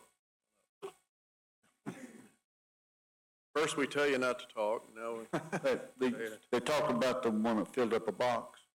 It took about 5 years to get that easement done. 5 years. It involved state and federal together. But it can be a very long, slow process. And just thank you so much for approving the full-time position. I will add that going to the ag growth zones allows us to make those decisions within Rowan County, and that be the decision of the Ag Advisory Board jointly with the Soil and Water Board. That will streamline that process and take a tremendous amount of time out of that, because we don't have to wait on them to look and visit every farm throughout the state. They don't have to visit 118 farms throughout North Carolina to make their decision on who they're going to fund. We make that decision right here in Rowan County, and then we move forward with the process of doing the legal documents. All right, guys. And according to the our prior agreement, back earlier, a year or two ago, that we don't just make that decision. We come before you, the board, whatever the board, for that land to be approved, to be put into the conservation easement. We recommend it, but y'all have the final say. Ultimately, Correct. the decision is. All right, anything else? Got a motion, a second? Thank you so much. Any other discussion? Yes, sir. Yep, go ahead. Should we not take time to see if there's another alternative to this? All right, it's a good question. Chris or Amy Lynn, other alternatives? No, I'm looking at what a lot of counties are doing across the state, and we're got our heads in the sand, is they're putting moratoriums on building permits for this particular reason. Because a lot of this land that's out here has a lot of easements on it. A lot of it has right-of-ways from other farms that are adjacent. And I don't like the idea of us dictating who's going to be winners and losers. I think we need to have something consistent countywide, like building permit moratoriums, or to schedule them down, just like the development that's out there near my house. 300 houses on Old Moxville Road. That's ridiculous. And we had no say-so about it at all. If we have it at the building permit level, we can control it. And that's what I'm looking at. Is this the real alternative, or is this just something quick to do? This is one option, and it's voluntary. The landowner comes to us to ask for that. I think that the two other measures that you're suggesting could go a long way as well, could coincide. Well, I've seen that, Mr. Chairman, and I've seen impact fees. And I'm not sure that in some cases it isn't justifiable to have both. I think impact fees are legal in North Carolina. Well, I think there also, that goes back to your land use plan, and then looking at your residential planning and limiting the acreage size for lot sizes. And so there you can look at, I know Stanley County has done a study where they know the minimum size house and lot size to get the return on investment for tax dollars. And so they know that if they have 300 houses on 1 acre lots, they're losing money. And that's not my problem. Right. And I don't want it to be the citizens' problems. I don't want us to legislate for the development. Well, so And that's they've what we're made doing it here. like, so they're looking at like, where can you have high density development, and where do you need to have lower density development? And so that's part of your land use plan, and easements help with that, because you can't have 300 development housing on the land that's in an easement. And so that will help with that. We've kind of discussed like where those places would happen. So I think this helps in hand with that issue, Commissioner Pierce, because your concern is the same concern we're hearing all over Rowan County. I hear it, my farmers tell me every day, they're like, look at all these houses that just popped up right on my property border. And now I don't feel like I can do what I need to do, because they're going to complain about the smells and my tractor making noises, my animals. So again, it comes back to that land use plan and really looking closely at it. but Well, I also think we those need to update the land use plan. I think we need to add some things that protect our citizens. And as far as these alternatives, I think they need to be looked at before we decide on one thing. I don't have a problem giving you a full-time job, okay? I think you're doing a great job. I'm just saying, is that the only thing we're gonna do? Or do we look at a comprehensive plan to fix it once and for all and be done with it? I do think one of the issues is, and I don't know how if we even have the ability to control it, is the voluntary annexation of the property into one of the municipalities. Because then Well, they have that now. that's what I'm saying. If they do that, then we can't really control it. If we did a moratorium, they could just still annex into whatever, China Grove or Rockwell or whatever. Well, as long as it ain't down my road, I don't care. And That's just the way to, most people look at it. just to add a little bit, this is not a Band-Aid for all of that. This is helping, being able to help the farmers that do want to put their land in an easement. This will definitely expedite the process and also allow us to have their back as far as funding goes. I look at a lot of things y'all don't see because I was in construction for 35 years. And one of the big things I'm seeing right now is we're having a lot of citizens pass away. Their families don't even live in this state, and they're just wanting to wholesale this property to get rid of it and get paid. And we need to set some guidelines to eliminate some of these things. And we need to control the growth of this county before it outdoes its infrastructure, which is what it's doing right now.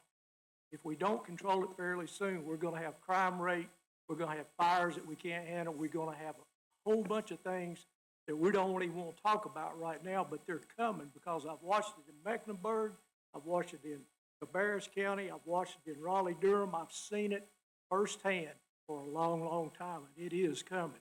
And if we don't do something other than this Band-Aid you want to put on this thing, we're gonna have some serious problems. And I want to fix it now, so let's do it now and quit kicking the ball down the field. And I agree with that. I also think that this is definitely a good step towards that. Well, we've opened the land use plan window.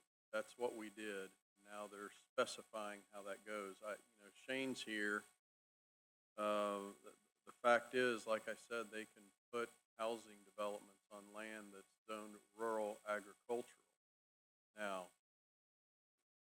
what the planning board and the commission decides to approve on how to handle small, medium, large developments in the future is to be determined. And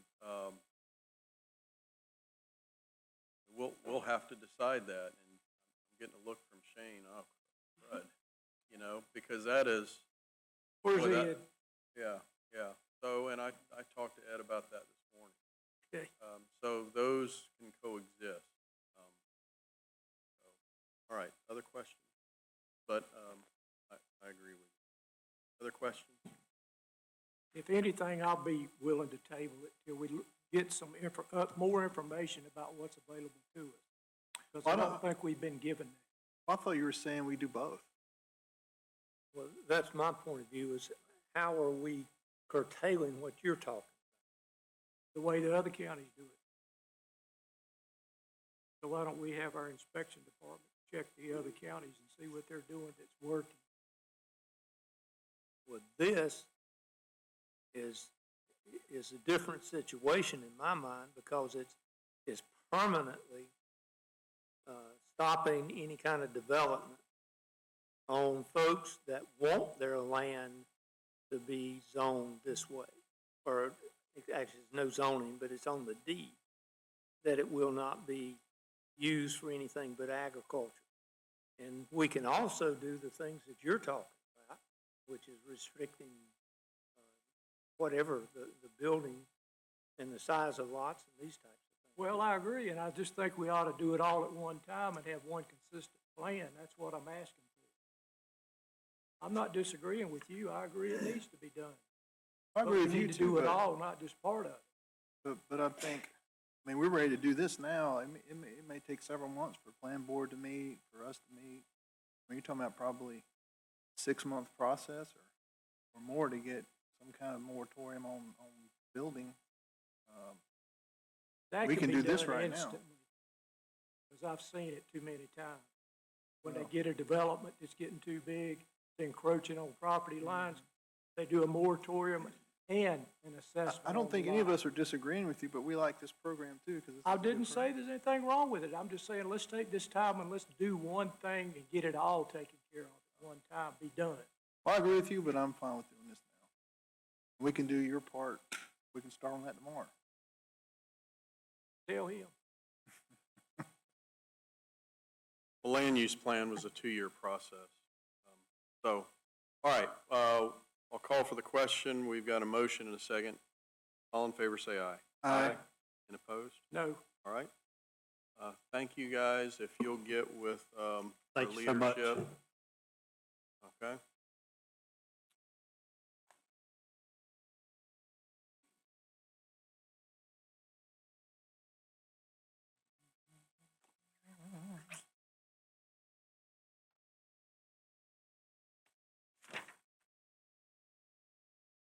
Shane is 01-2, oh no, there. Is this 01-26? Yep, I got 0126. All right, thank you.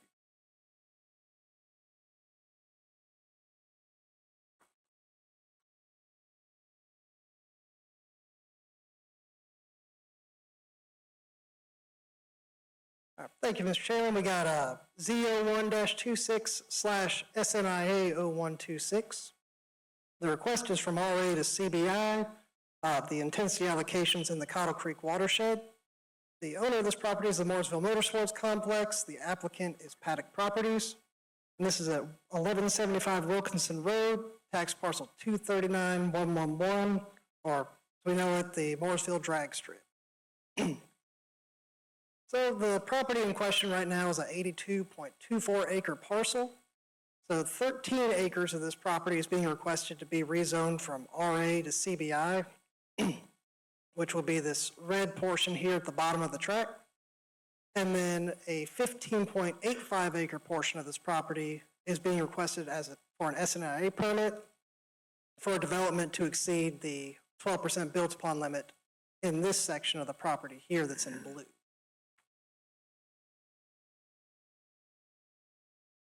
So to show what they're looking to do with the property, right here at the southern end of the drag strip, they're looking to construct about 170,000 square feet of buildings. This is in 11 buildings here, the first of which is a 50,000 square foot racing school. We get a little bit better view here. So we have a 50,000 square foot building at the front here as a racing school, and then we have 10 buildings that are each 11,000 square feet as what they're referring to as garage suites. So the idea behind there is that these garage suites are for people to rent out, store their personal vehicles in, to use for track days, possibly at the drag strip, and then potentially at a future motorsports complex rezoning that will be, that they're looking at requesting. So just some things to note about this design is that so this is a 15.85 acre tract that they're going to cut out of the existing 82 acre parcel. That way that reduces the amount of acreage being requested as an SNIA and also increases the amount of built upon area that they would use. So they're not, this would put them at about 50% utilization out of the maximum 70% to try to keep them more in line without taking too much out of the Cottle Creek watershed and still allowing them to keep a pretty good density in that SNIA request. So as far as plans and policies, this property is located. Before you get started, would you flip back to that and Sure. show me where the drag strip is?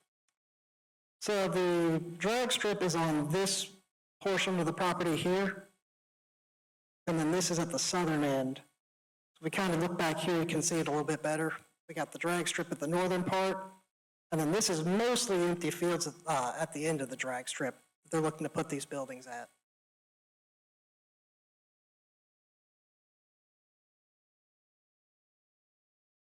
So as far as land use plan recommendations, so this is in the rural commerce and industry future land use category of the newly adopted 2025 land use plan.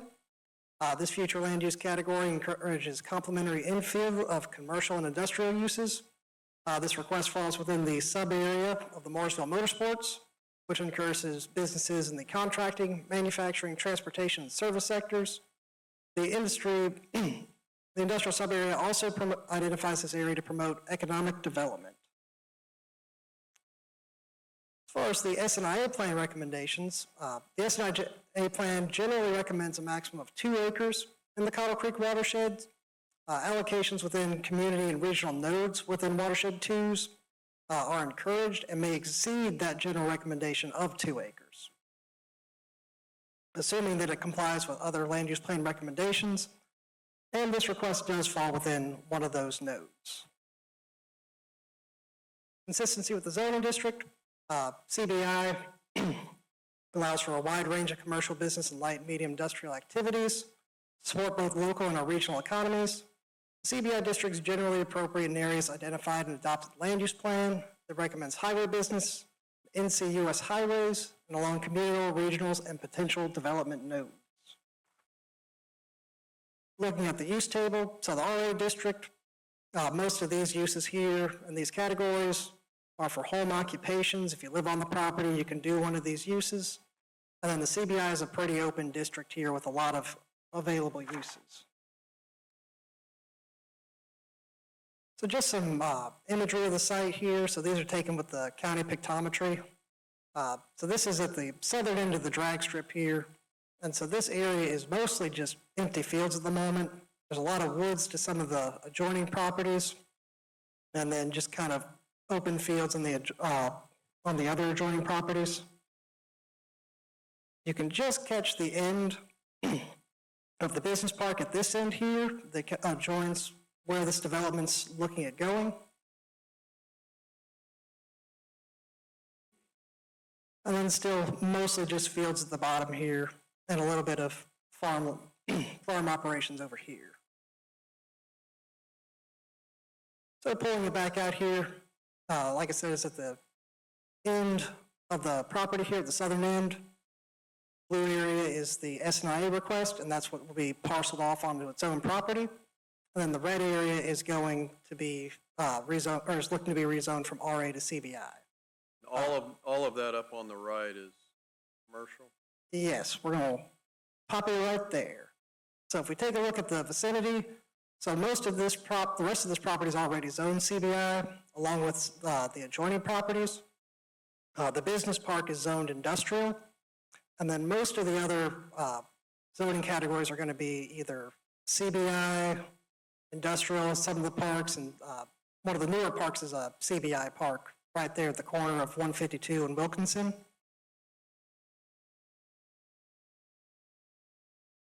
As far as impacts on facilities, there's not a listed capacity for Wilkinson Road in the, but as of 2022, it had a average traffic of 2,100 vehicles a day. There is a driveway permit would be required for this, and the applicant's currently working with the NCDOT to get a driveway permit. Then for SNIA calculations, currently in that 15-acre section, where 15.85 acre section where they're looking for the SNIA, there's nothing built, so they have no built-upon area. The requested size of the structures is about 170,000 square feet. The other improvements will total 178,000 square feet for a total coverage of 348,000, which is about 50% of the lot size. The allowable by right is 82,000. So they're going to be looking to do 50% there. Cottle Creek watershed acreage, the 10% that we're allowed to do SNIA on is 1,194.7 acres.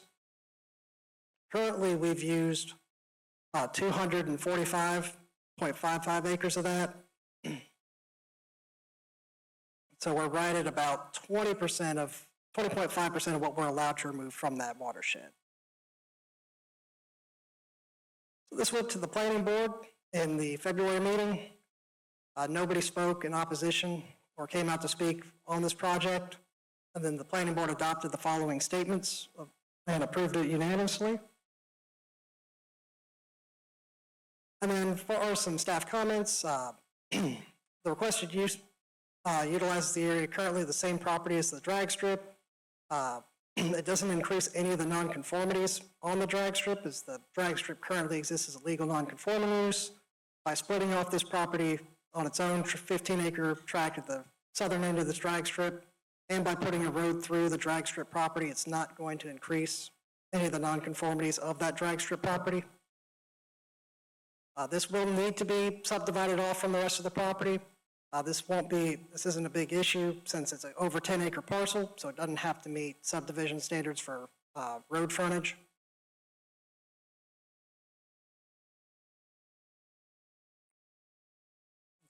The applicant does plan to do a conditional district rezoning on the drag strip property in the future to utilize that newly adopted motorsports racing complex provision.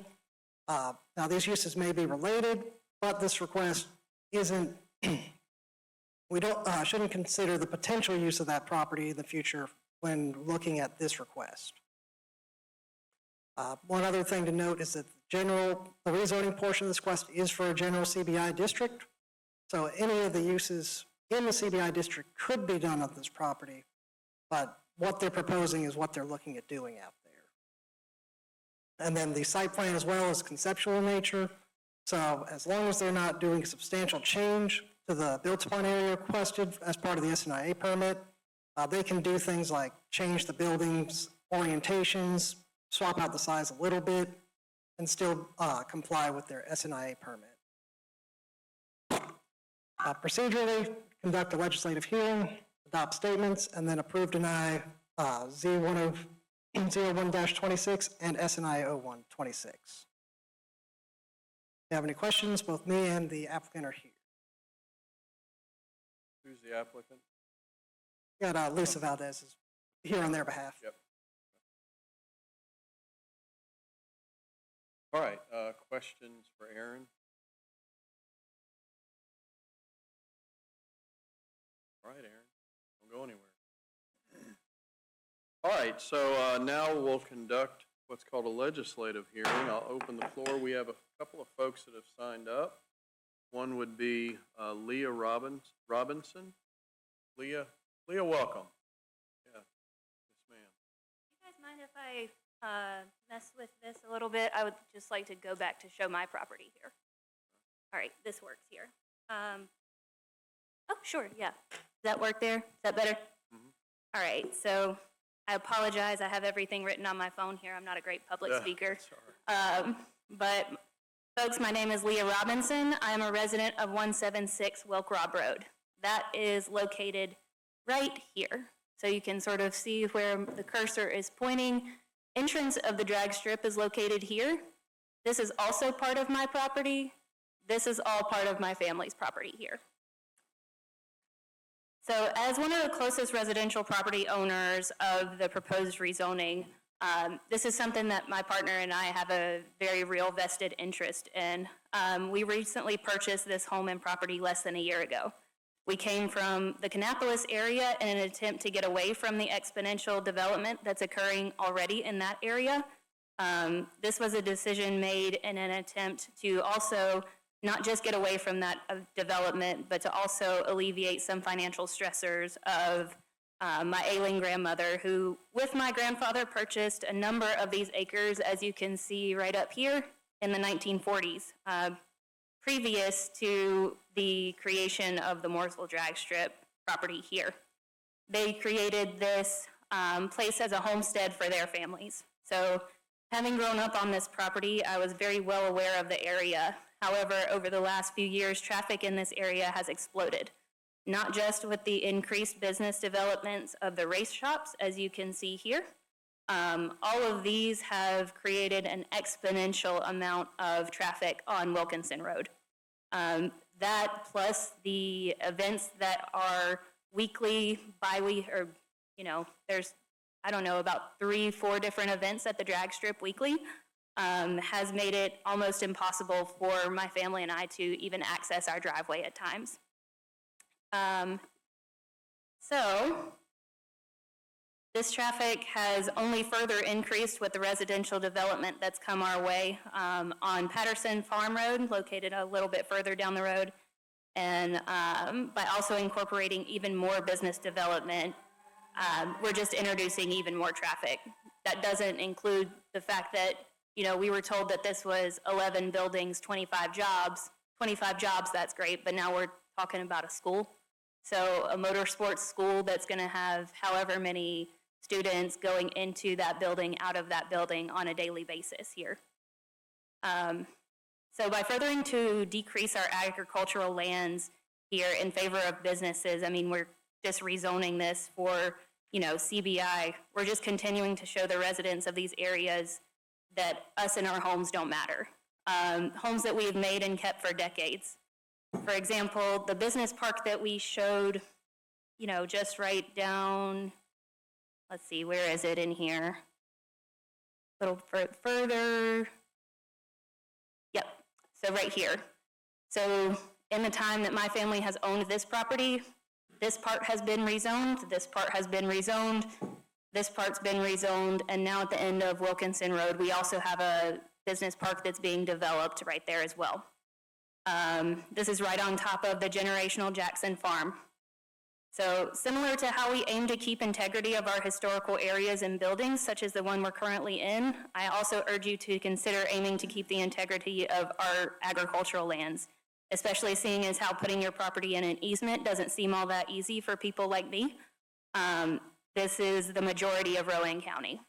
I am Rowan County. We are Rowan County. Please don't do this to us. Thank you. All right, thank you very much. Tony Robinson. Tony, welcome.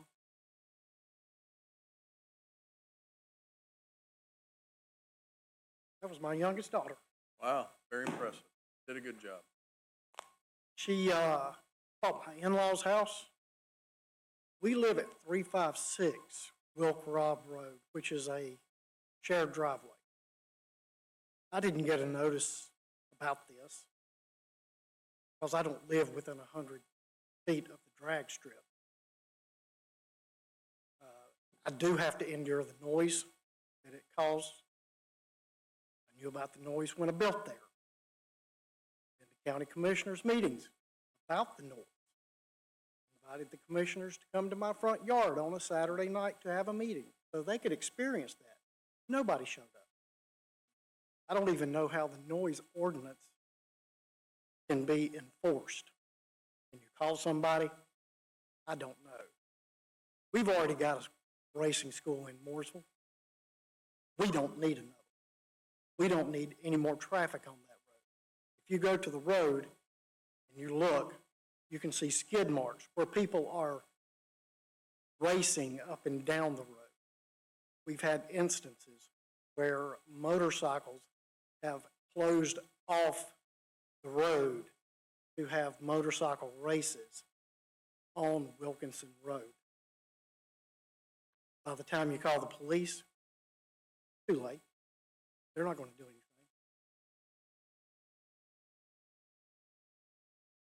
This has no benefit to our community at all. None. There's not going to be any infrastructure improvements. The road's not going to be widened. Try to drive on that road when there is a race. You've got car haulers that are over the line. These people either don't know or don't care about how to drive on the correct side of the road. Is there going to be an increased police presence in that area? No, there won't be. There hasn't been yet.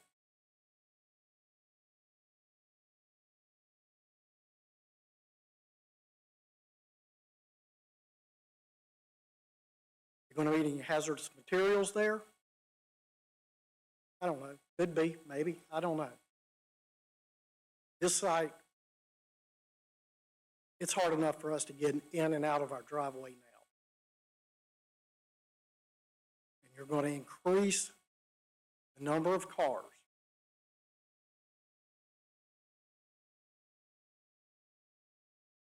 The sign for the rezoning was put up and taken down the very next day. I can promise you that. I called the planning board after I saw the meeting, because on that sign, about the only thing it says is phone number. There's no information about it. Look at the sign. No information. I was told, you can come to the meeting if you want to, but it's really more of an information meeting. I was not told you can come and voice your opposition. I was told this is the place to come and voice my opposition. I am voicing my opposition. The time of the board meeting is really not conducive to people that work, that do not work from home, like my daughter. I'm retired. Fortunately, I could come. Other neighbors, they got to work. They can't come to a board meeting at 3 o'clock.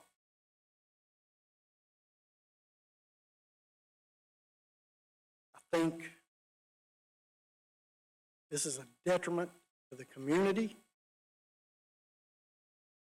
Do I think anything's going to happen? No. I don't have deep pockets like other people. Thank you. Thank you, Mr. Robinson. Aaron, any questions?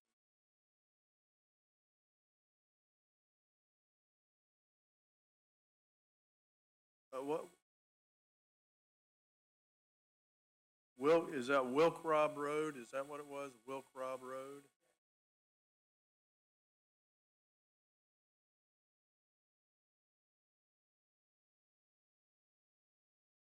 So would we notify these folks? The properties within 100 feet, so the ones immediately across the street here, all received notice. The ones in the back, they were further off the street there. If they weren't within 100 feet, they wouldn't have received notice. So where do we get those standards? They're in our ordinance. They're in the ordinance? Yes.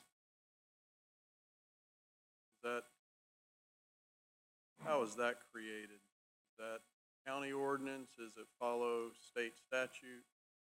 I'm not entirely sure if that's the minimum required distance for adjoining property notice, but it's been in our ordinance since I've been here for the last 10 years that's the standard we've done. It is something we could, if we want to, increase the distance that we send notice to adjoining property owners. Any comment? From a historical perspective? Pretty sure the statute says adjoining, we go 100 feet. There's talks too, I've heard from, well, I shouldn't say, but we always can look at increasing that. 200 feet, 300, 400, but at some point it becomes where the sign is intended to capture. We've heard some folks comment on the sign's too small, but it's basically like a campaign sign. It's about that size. We do check it at the planning board level, recheck it at the commission level. I don't know if this one was reposted, but sometimes they do get missing, blown away, et cetera. Had pretty good success with them staying up, but I don't know specifically in this instance here. And then, of course, the third iteration would be the Salisbury Post for public notification. And the reason this is at 3 o'clock too, we had nobody show up at the planning board level. If there's any public concern, then we do tend to request a 6 o'clock instead of a 3 o'clock. So I'd have to go through all this. When was planning board meeting? February? Oh. Fourth Monday, February. Fourth Monday.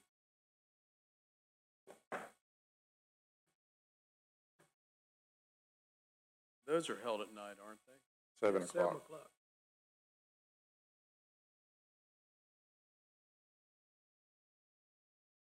And so how would they would know that through signs, through letters? Are they certified letters? They're not. They're not certified. We found in our office, separate notice or information, people that get certified letters usually think it's bad news, so they don't sign for it. That's more on the notice of violation side as opposed to public information. But no, we do not. They're $9 a piece, but we send a regular mailing within the interval 10 to 25 days before the meeting.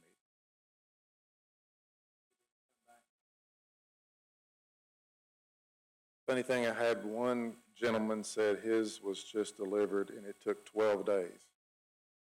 He said he got his, it's Mr. Barrett's with the road name, Wizard Way. Got it today. Got it today? According to him. I don't know. Whether it's lost or whatnot, I think we had other claims. We send it out, staff looks at it, there's at least 2 people that look at every notice that goes out.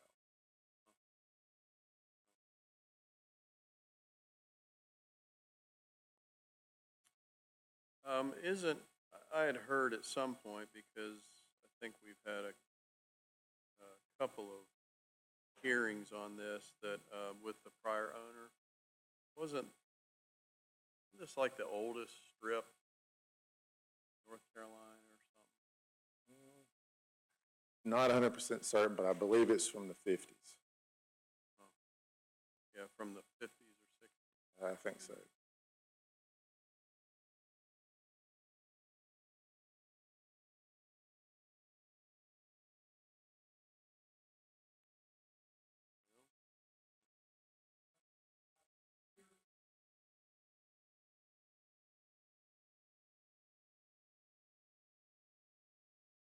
Aaron, hey, Aaron. So what was the part that they have to get a DOT permit or something? For the driveway access, they'll have to get a commercial driveway permit from the DOT. So what will they require them to do with that? We haven't heard what their requirements will be. Depending on the level, they could require improvements. But most of the time, they're looking at access, site distance, depending on the level activity. Would they make them do a turn lane? If they, Possible? that is possible. They can require turn lanes and driveway permits. How far is that from, was it 150, no, 152? No, what is it? 152, 152, yeah.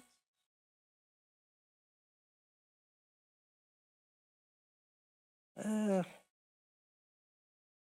152 is up here. Maybe 1.5 miles, 2 miles. So the state would never make them widen that road? I couldn't see them making them widen it for that.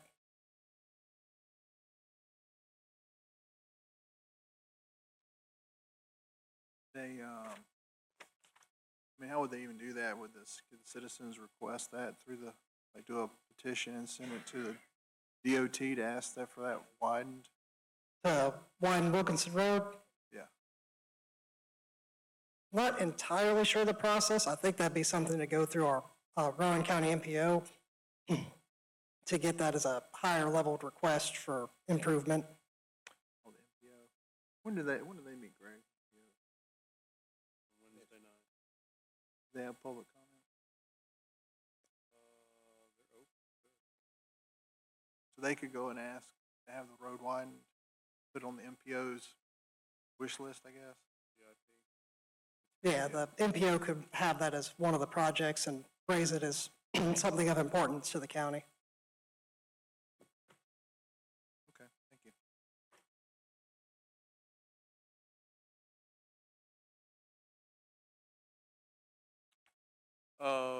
So y'all didn't get a notice on planning board?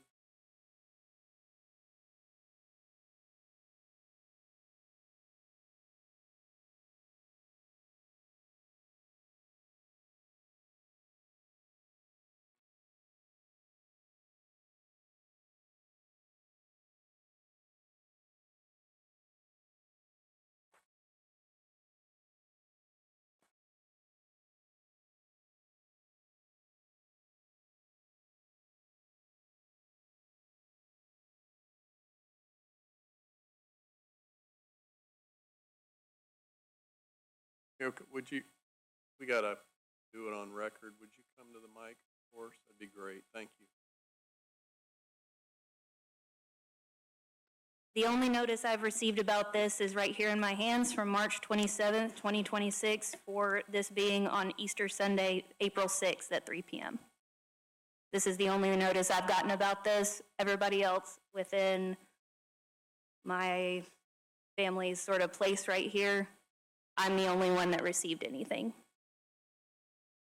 The other people that are adjoining me, my neighbors, they're not able to be here. They're working folks. They are in the mill. They're doing everything they can, working hourly. I'm the only person that's able to be here that this affects.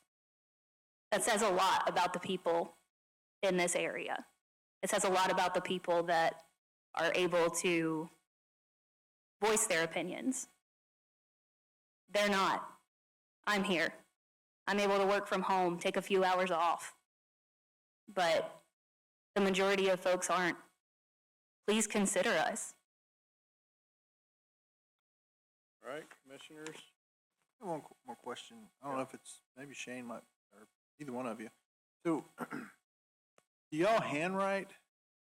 Or how does that happen? How do you go through and you just look at the things, or is it an automated system that picks the addresses and prints the envelopes? In GIS, we can measure that distance and then just capture all those parcels within the specified buffer area. So, if we were to increase this size, it's just changing the settings on the computer? It'd be changing the ordinance, but of Oh, in course the we ordinance. can, correct. So it's not gonna cause a Increase. lot more, work for you guys, or would it cause a lot? No, I mean, it's been our standard, if I recall correctly, since '98, the 100 feet. It's above the general statute, but, I mean, obviously, it could go to 200, 500, whatever. What'd you say about general statute? The general statutes require notice for adjoining property, so anything that it touches, We go above and beyond that. we do. By, again, 100 feet. It's context. This is a large tract. If it was a neighborhood, then it's going to be a few more.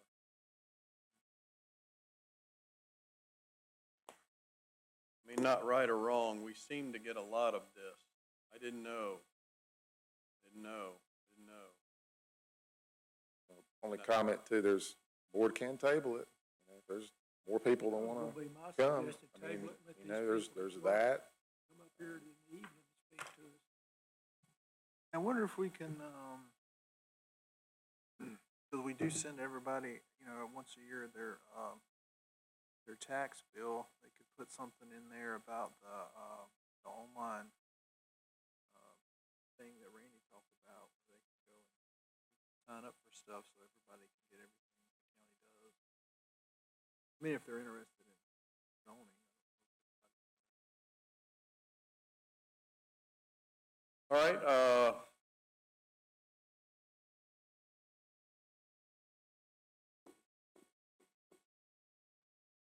yes, please.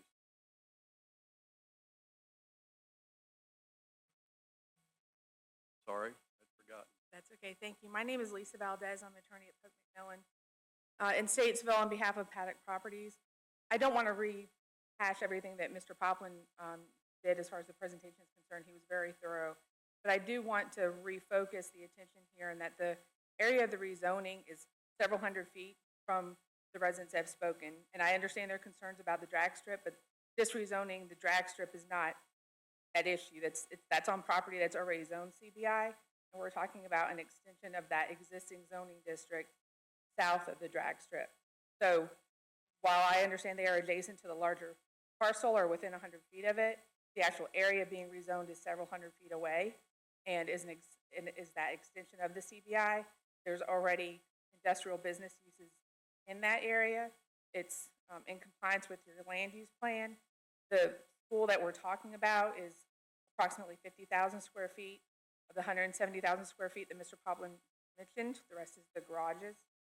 The school is maybe 8 to 10 drivers weekly that would be visiting there. This is not it's not student drivers. It's not a large traffic generator. And then those garages are for personal use and storage of personal vehicles.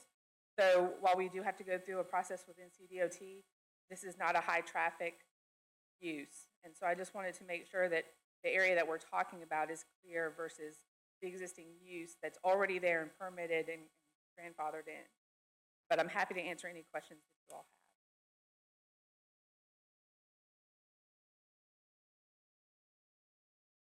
have. So the garages, are they for like, when they're having races and somebody gets a garage like a NASCAR, or is it like storage garage? Storage garages and then later development that would be planned. Mr. Poplin mentioned, later rezoning for the CBI utilizing the motorsports complex district that you all have. That's in a future plan, but it's for personal use, not, we're not talking about necessarily the cars that are out, that are utilizing the drag strips now, drag strip now.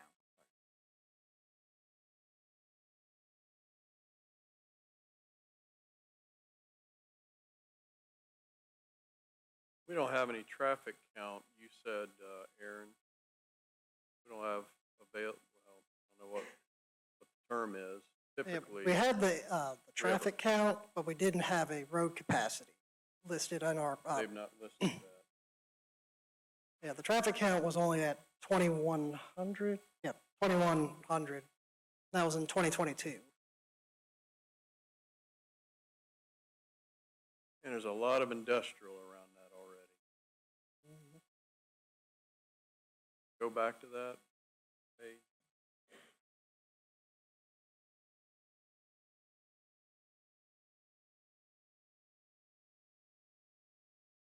Can you go to is there a aerial of this? So the access to this is, The access they're proposing will be pretty close to this property line right here. it'll be a new access. Yes.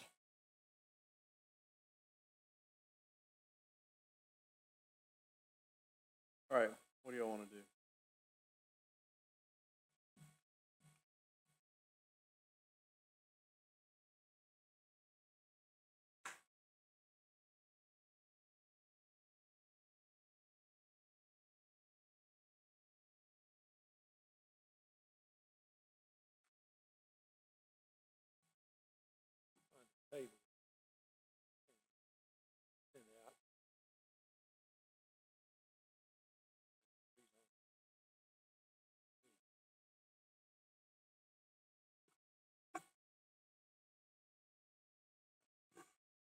I really feel like there's not going to be much change, but if the commissioners want to send out notices again, I'm fine with that. You want to enlarge them, 100 feet, something else.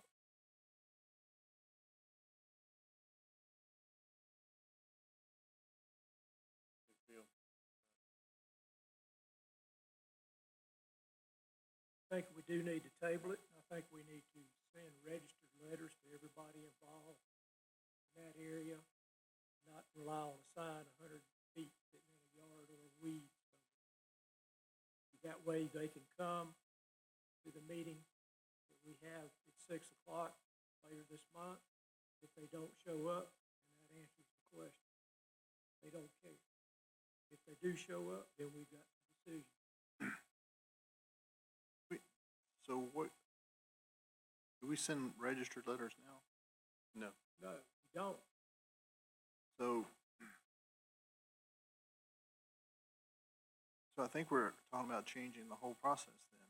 Because what if we send registered letters to these and then the next people come and say, well, we didn't get registered letters to our property? I ain't got a problem with it. Well, I'm not saying that I have a problem with it, but I'm saying if we do it here, we need to do it for everyone. I'm okay with it.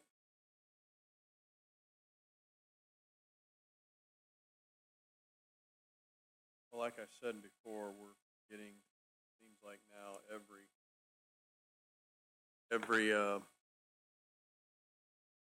time we have a planning board, do we send out planning board letters So we sent out planning board letters, and I know we say we didn't get one. We send out planning board letters, and then we send out also county commission meeting letters. Planning board gets an email too. Planning board gets an email. I'm not sure about that. Seen them. Huh? I've seen them. You get it. Because I was on the planning board. So were you. So was Mike. But you would get. Well, I mean, we get, I'm talking about citizens. Oh, well, no, I'm just saying. I mean, yeah, we're, I'm fine sending letters out, but if we're gonna change it to registered letters, we need to make official change, because Well, the what next I'm group, hearing the next is I people to got come people are in like, the why don't we get audience that says registered they didn't letters? get any notification at all. We need to fix it. And I'm saying that I don't have a problem if that's where we're gonna go in the future, but we need to treat everybody the same. We haven't I sent agree. registered letters out to all the other things that we've ever done. We don't need to start in the middle of this project. We need to start fresh. We can resend letters if you want, the way we normally send them. But And we obviously, don't they're gonna want them tell to the send it. neighbors, and try to get all the neighbors to show up next time to be against it, so. I mean, we have to have a standard, just, I agree, we do. I agree with you. yeah, again, this is happening over and over and over and over, where, no. We had recently, it's been some months ago, I think, we didn't get any notice, but we found that we had sent 6, 7 notices. And I don't know what to do anymore. I don't know. I don't know what to do. This is a highly industrialized area and a motorsport area that's been there since the late 50s.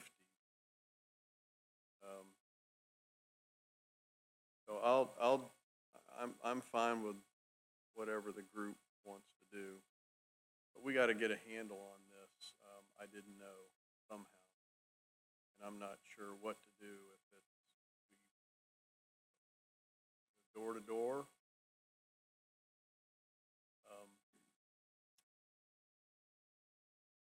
Get a bus. Jay? We do more than the statutes require. Our staff typically puts the sign out, they go back and check before the meeting, looking at them. I mean, so they put the sign out, they go, and the last one that we heard a lot of people say, we didn't get it. We had 3 signs along the road.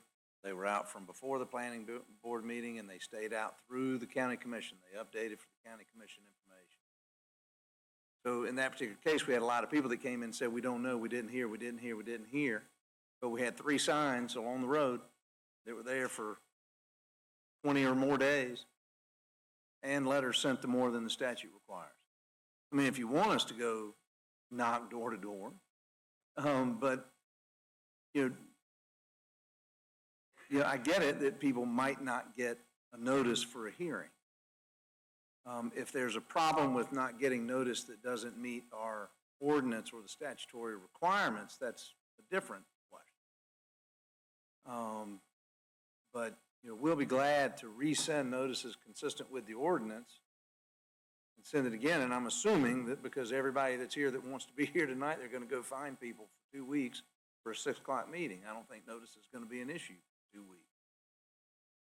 And we can table this for 6 o'clock. We can simply suspend the public hearing, not close it, keep it open, renotice it to continue again 6 o'clock at the next meeting. And we can resume and see who's here and receive additional comments. I mean, that would seem to me to be the answer. So do we do that at the next meeting? And they say we didn't know? Well, we believe we've met the statutory requirements for notice to have the hearing and make a decision tonight. Yeah. This is a courtesy to the folks who have said they didn't receive notice, to come back again and have a second swipe at the apple. I do want to err, I've got the property owner, represented here tonight, and I do want to err on people being heard. you know, this is a question. If we have people that come in and say, we didn't get notice, you know, are we going to extend every hearing that we do? Because, Yeah, and this isn't Yeah, against and- you, that, we're talking about process. yeah, I'm just, and that's what I'm trying to So figure out it's- is the Has process. nothing to do with you, but what this sets up is every hearing we have from now to eternity, folks say, I didn't know. And so now we're gonna have a third hearing. We'll have a noticed planning board meeting, a noticed commission meeting, where then we say, you know, you good folks are able to show up. Well, no one else knew, and now before us is, where does this end? We, for efficiency's sake and for respect for you and respect for the petitioner who's asking for the zoning, they also have a right, right? And so, do we just decide from this point on, we will agree to have multiple hearings? Or change what we're doing? It could be as simple, we don't, making them registered letters. Again, a couple months ago, we found it was 7 letters sent to folks. And I don't know what more to do, so we're in a bad spot now. Folks are hanging on a business decision on this, and I don't know what it changes next month. Other than we would have some folks surely show up and say, I would expect, I would hope. But does that change the fact that what the other presenter made, which is this is an existing business surrounded by industrial and commercial in a corridor that is the land use plan specifically allows for this. And so I'm willing to extend it, whatever the group wants to do. I just want to make sure that our staff knows you guys didn't do anything wrong. We're not talking about you guys did what you're supposed to do, and you're doing it right. I don't want it to seem like, you know, we're not picking on them, because they do a great job, of course. I mean, sometimes, I get letters at my house. Sometimes I don't look at every letter I get. I don't usually get a letter from the county. I do get a lot of junk mail.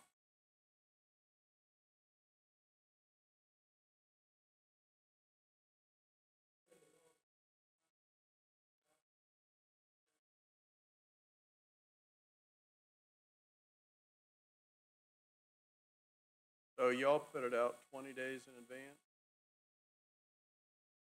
Come on.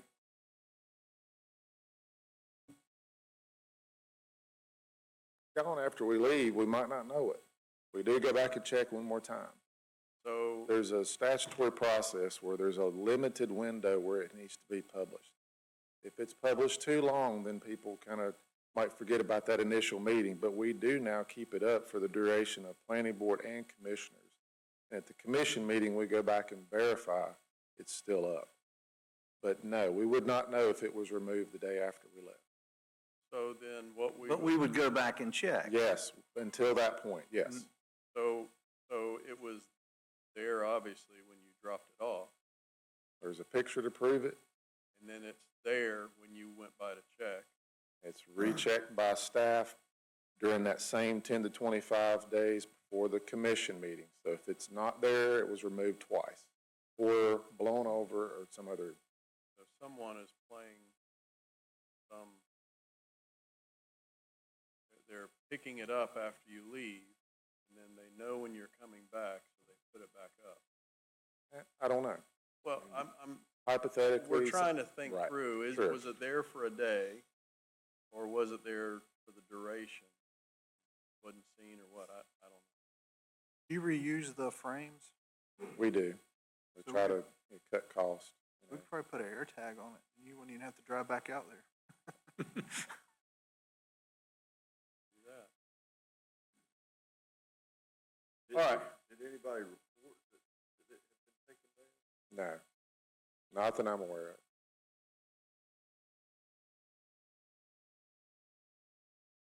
I think it's safe to say that we would normally have these hearings at 6. And so I think that for purposes of this one, to satisfy everybody in the room, probably to the owner's disagreement, that we hold the public hearing open till the next meeting for a 6 o'clock meeting. Because we would normally have these hearings at 6. But we chose to do it at 3 because we didn't perceive or didn't know that there would be any objection. So No one showed up. Right, and so we're trying to be efficient with your time as a board as well.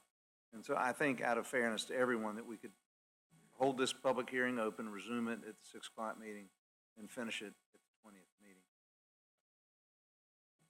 All right, do we need to vote on that, or? Well, do we need Yes. to decide what we're gonna do for notification? I'd rather move it to the 18th to have enough time to get the letters out, get time to put signs up. 18. May 18th. Oh, you wanna go to May? Yeah, that'll be the next 6 o'clock. No, there's nobody one in April. I mean, you only have a week. 2 weeks. That's 2 weeks. No, not pushing it to May. Decisions have to be made. If we're gonna, We'll repost the property, and we'll send letters out consistent with our current policy. That's what my motion would be right now. What do we do with that? all right, so that's what we'll do. Well, we're back to this discussion about certified. I'm wore out over that, so I think that's an issue that we as board and planning department can have discussions, because I want to protect the integrity of this process and also the integrity of our planning department, who we have 100% faith in. So we really are,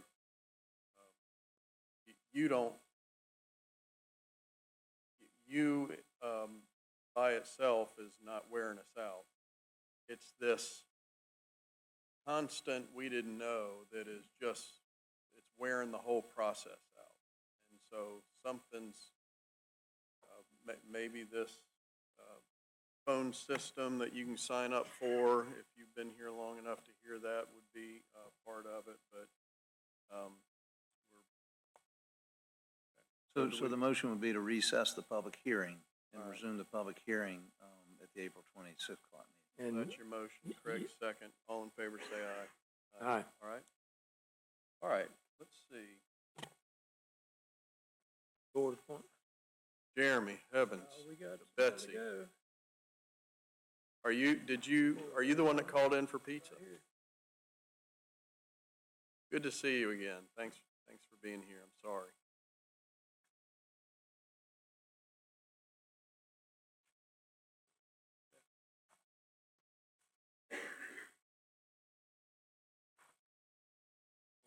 Make sure I follow the agenda. This is the next item, correct? All right. So Mr. Jeremy Good, owner, applicant of 12955 Bringle Ferry Road and subject parcels 514, 015, and 025, has petitioned a modification of a current CBI-CD zone of property. If you look at the site here, the property's outlined in blue at the corner of Bringle Ferry and Richfield Road and Big Buck Lane, approximately about 3/4 of a mile to Davidson County line / Yadkin River. If you look at the map here, the red represents CBI, the dots for conditional district. That's what we're currently zoned, and the request would be for a modification that we'll talk about next. But collectively, the site is 5 acres, and we'll consider a new site plan and allowed use list.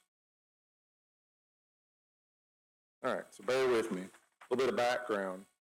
According to the tax records, there's a retail store that was first assessed in 1945, this main building here. In 2002, the property was rezoned by the owner. Owner petitioned Mr. Phillips. He operated a small grocery store and gas station there that operated until, I believe, about 2015. and it had some other uses there in between that time. But the conditional district approved then was primarily retail related. Did have some wholesale trade and some personal service uses that were permitted.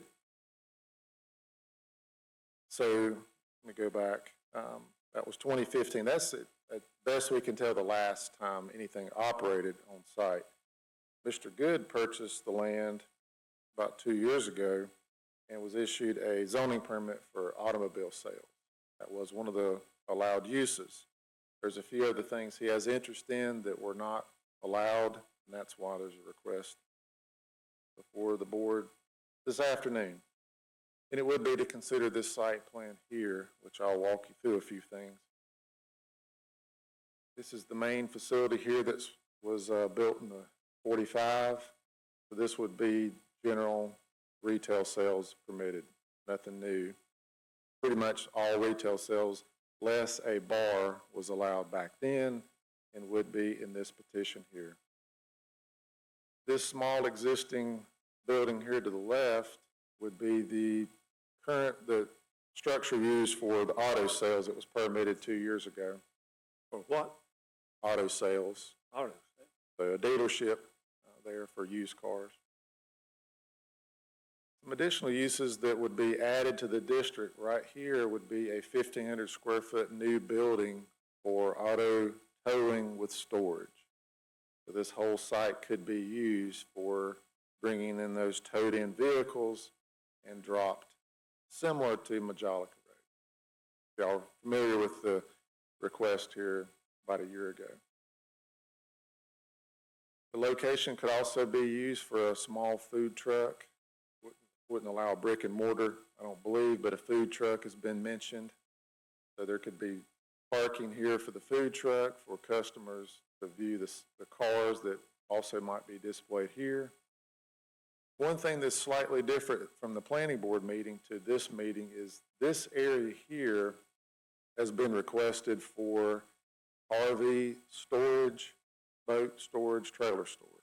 It's just an offering that folks could rent that space and park those items there, pay Mr. Good for that service there. So that currently is not permitted, and along with auto repair and then the towing with storage. All of those items would be a new use. So this would be a new building, 1,500 square feet. There's also a 4,500 square foot canopy and then a 4,000 square foot canopy here just for covered storage if customer wanted that RV or boat parked under something covered. There's an existing drive here in this area to be improved for parking and access over here with some additional parking. The inside of the operational area would be a 6-foot metal fence for screening purposes. And then these circles here represent, in the lower left, like a Leland cypress. These are green giants, but just something that's going to be green year-round, grow to form a hedge row around the site. This is a double row, so there'd be 10 on center, and then form that screen in time. New access point here off Richardfield Road for the storage lot. So just like with the previous Majolica Road site, any towing with storage, this is not a salvage yard. They cannot part off vehicles, and they're supposed to stay there no less than 6 months. And Mr. Good understands that and has agreed to all that too. A few pictures around the area. We'll work top left in clockwise order. The sign this position here to represent the various businesses that Mr. Good owns.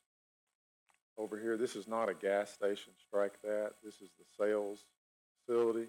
There's the black metal panel fence that's proposed all around the site, so that gives you an example of what that would look like. And then this is behind that current sales building, and then Big Buck Lane is over here to the left. So this is looking back into the site, the property line's beyond that building, and then it wraps around here, which we'll pick up in some other pictures shortly. Looking towards the river, main building here, and then that small auto sales building here The where my lake. hand is. The lake. So, Not the well, it's below the dam, so it's a river. Oh, is it? Yes, sir. Okay. So looking back west towards town, this is Richfield Road over here, and then the front of the main store. I don't think he's selling gas. For Is that what you're $2.19. selling gas for? $2.19? He sold out, yeah. Sold. In the rear of the main building, just for perspective. Across the road, you got a manufactured home, stick-built home, and then, again, looking further west. So all the subject properties here to the left, and then this is the other parameter. There's Big Buck Lane. So back from this location, and in the rear, there's Richfield Road. This is Pooltown Fire Department on the red roof. So all this area here could be towing with storage or the boats and RV storage. And Big Buck Lane is off to the left here. So that whole back row would be screened too. Already has vegetation, but a lot of that's either on the neighbor's property or just on the line. Okay, a few other just pieces of information for historical purposes. Got two structures here. See, this one is 13065, a 1977 retail sales building. This one here, 1952, retail sales, according to the tax records. I don't think either one of them have been used for quite some time. Now, going back towards town, at 12740 is a 1961 retail sales building that operated until 2004. And best I can tell, probably the last 20 so years, up until 2004, was a bar, drinking place / billiards hall. And it's here in the lower image. When we do a comparison, it's going to be pretty simple. The current zone versus the proposed, we're picking up this general warehousing, the open keeping of those boats, RVs, and trailers, and then auto repair and auto towing with storage. Those are the new uses. The properties on the borderline here of Countryside in this light green, that the other side, which is other side of the dam, would be the communities. So these lake communities on the dam-controlled lake in blue. So with that, I did try to pull in both. Typically in Countryside, you only have businesses as home occupations in general. The rural business is potentially slated to be replaced or replacing neighborhood business, and that often does have a general favorable recommendation on a major collector road such as Bringle Ferry. This is, of course, towing with storage is not allowed in neighborhood business, so that's something to keep in mind. CBI is not preferred, but you may consider it with some other factors. Some of those may be adaptive reuse or address some of the impacts. Boats, RVs. Correct. Now let's pull back into the lakeside part.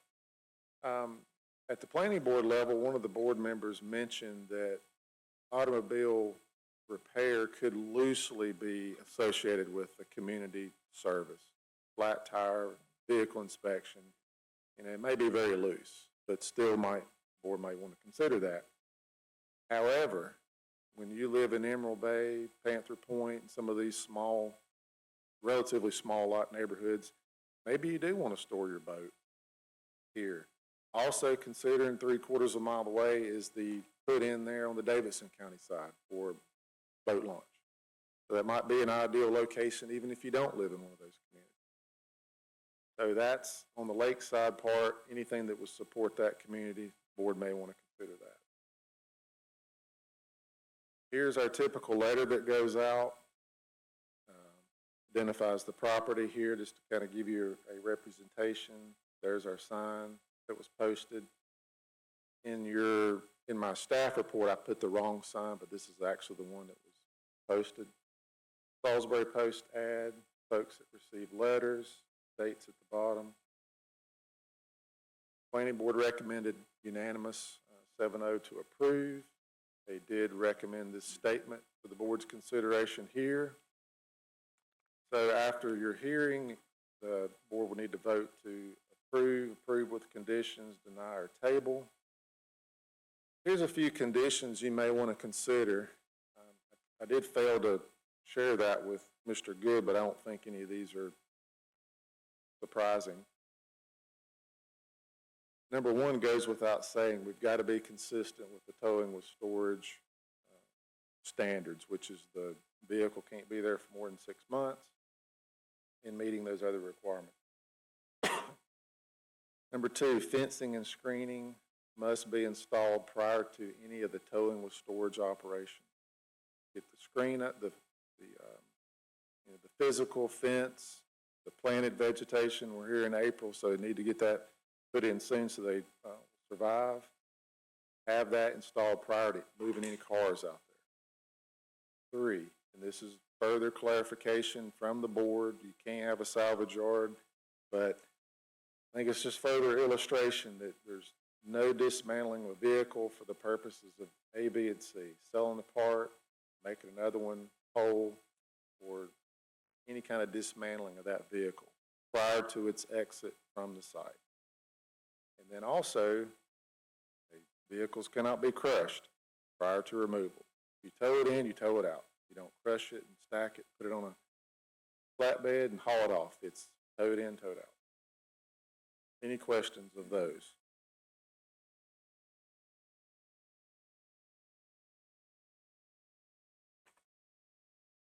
No, sir. Anything, guys? All right, well, same as last, we'll have a legislative hearing. Got 3 folks, so Reed Eller, Diane Quant, is it Quants?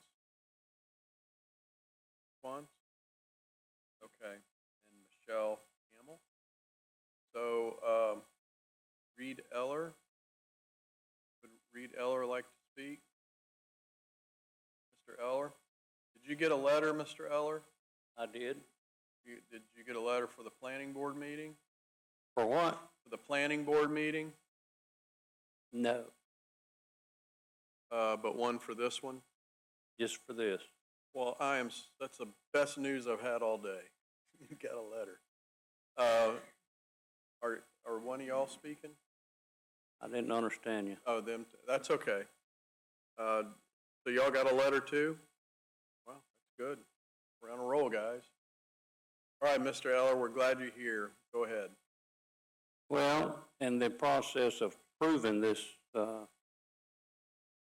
change, if it's going to be generating any kind of eyesore or property value change for adjacent properties or in the nearby community, we would like to see it would be obscured from public view also, if that would be possible. Okay.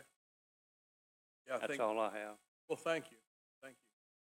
All right, and then Diane, you don't have, come on, nothing? Not even Happy Easter or, yeah, Happy Easter. Well, thank you, Diane. Oh, yeah, come on up. Say right, did he say a bar was going to go in there? Oh, no. Okay. That's what I was asking. Sounded like a bar to me. Okay, No, he well, I was- was just wondering, I don't really, He was showing buildings in the vicinity and one used to be a bar. okay, well, I Right, Jim? thought the new one was going to have a bar, could possibly have a bar in it. No. Okay, that was my question. Yeah. Michelle Hamill. Well, you were written down, you have to speak. That is really good. Good sense of humor, good for you. Okay, those are the 3 we had down. Did y'all get a letter? Oh, with him? You're with them? Okay. Well, come on up. Sure, why not?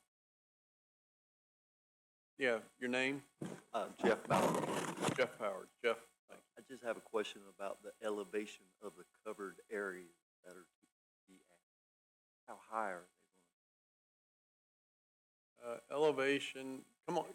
Yeah, Why don't you come on up now and anything you want to tell us and any questions want to be asked? So the fence will be 6 feet and it'll have material on it, I think. It's gonna be solid, like a metal, like roofing fence. Okay. And then you'll have Trees around the outside of it. double layered staggered trees all Yes, sir. around it. Good.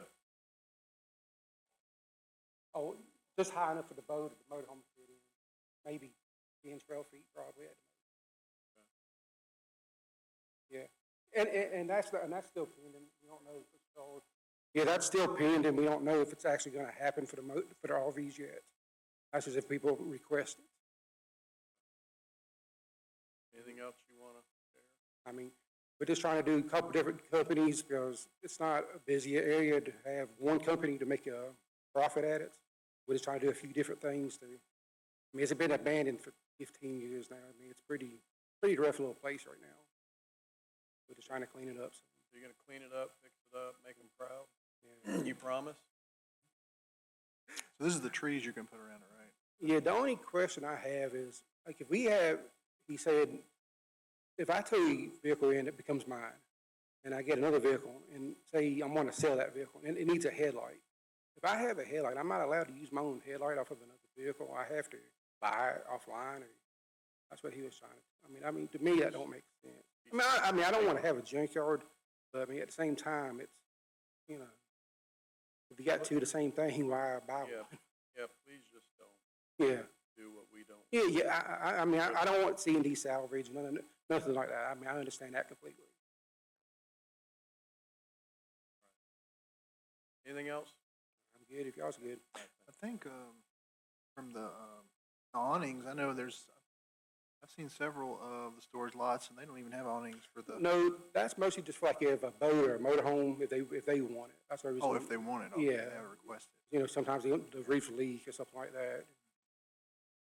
But like I said, I mean, that's future plans. I mean, no time soon. All right, thank you. All right, that's who we had signed up. So we'll close the legislative hearing. And if we're ready, pass something tonight. Finally, All right, now. Yeah, I know, I'm going out on a limb here. Yeah. So I kind of sense that we're going to go ahead and pass this. Okay. Let me offer up then this consistency. ZO2-26 is consistent with the 2025 land use plan and reasonable appropriate based on the following. There's a history of retail business on the property. The proposed uses will be a benefit to the community. Any visual impact will be mitigated by the proposed screening and buffers. Thank you. About to ask. Property is on Bringle Ferry Road, which is classified as a major collector. So make that in the form of a motion. Second. All in favor, say aye. Aye. And then I move that we approve ZO2-26 with the following conditions. Site operations shall remain consistent with Section 21-64G. Fencing and screening shall be installed prior to the commencement of any towing with storage operation. Operations may not include dismantling of vehicles for the purpose of selling vehicle parts or components, extracting vehicle parts for use in repairing another vehicle, dismantling vehicles prior to the removal from the site, and vehicles shall not be crushed on site prior to removal. So those will be the conditions on approving, so I'll make a motion we approve those conditions. Is there a second? Second. All right, thank you. Further discussion? All right, all in favor say aye. Aye. Any opposed? All right, thanks. There you go. Go in peace. Shane, did you just want to stay? No. Only 2 weeks.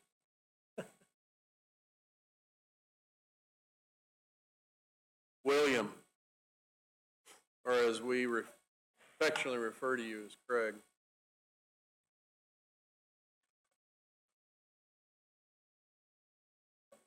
Right there. Good evening, I guess. Most afternoon. Try to go through this somewhat fast. I do want to explain what we got going on, because it's a pretty big deal with the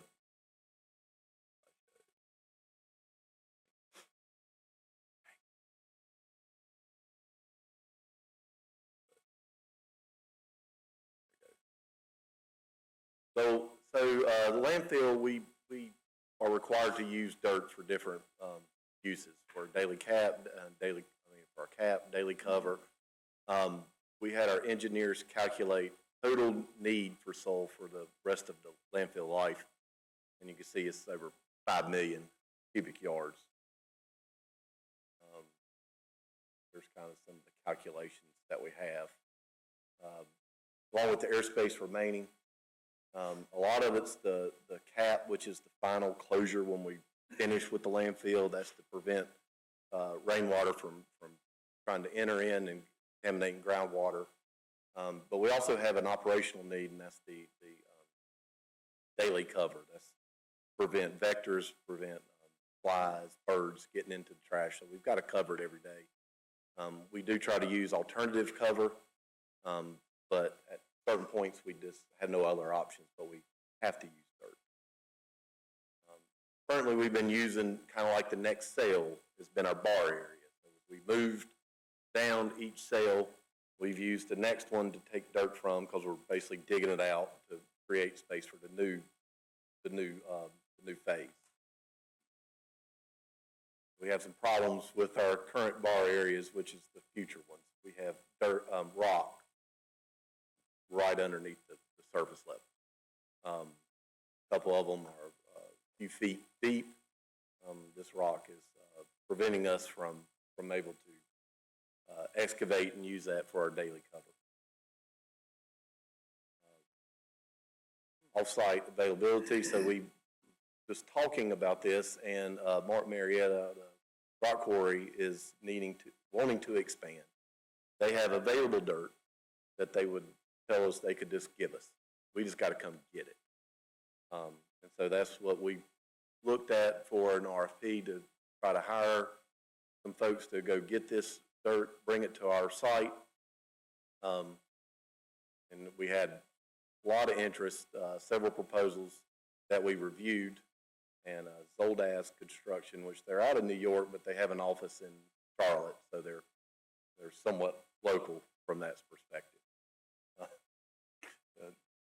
Sorry, did the camera capture that? The low bid proposal, the one that was qualified, came in at about $4.5 million in order to move those 500,000 cubic yards. Well, what time frame will that be over? About a year. They want to be able to move in a year, so that's kind of one of the unique things, is that they had to try to cobble together a lot of trucks in order to move this mountain, if you will. Okay. Did want to kind of point out this, what we have remaining is about 600,000, almost 700,000 cubic yards, based on what our soil, had a geologic survey done. Engineers just told me that this morning. That basically just finishes what we have currently open. It doesn't even build the cap. So from this point forward, we're going to need all the dirt we can get.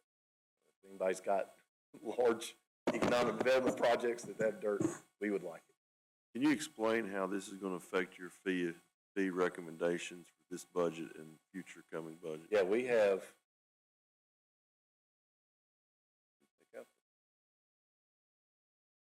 So yeah, we have, me and Anna's been working on our CIP, our fund, just with the landfill. Currently, I don't really know how much we need to be charging each year to pay for this, to pay for all the capital asset needs, vehicle replacements, and so me and Anna's been working with a consultant, trying to look at that, because right now we're just trying to compare ourselves to other neighboring counties and staying kind of current.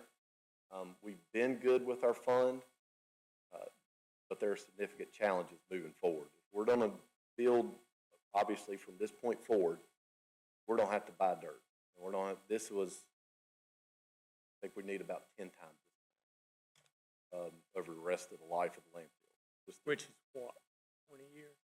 20-some years, 25 years, but if we do the center area expansion, which we're currently trying to get permitted, then that would double our bike capacity. But that's filling in a hole that's already there, so obviously the dirt needs to build that up.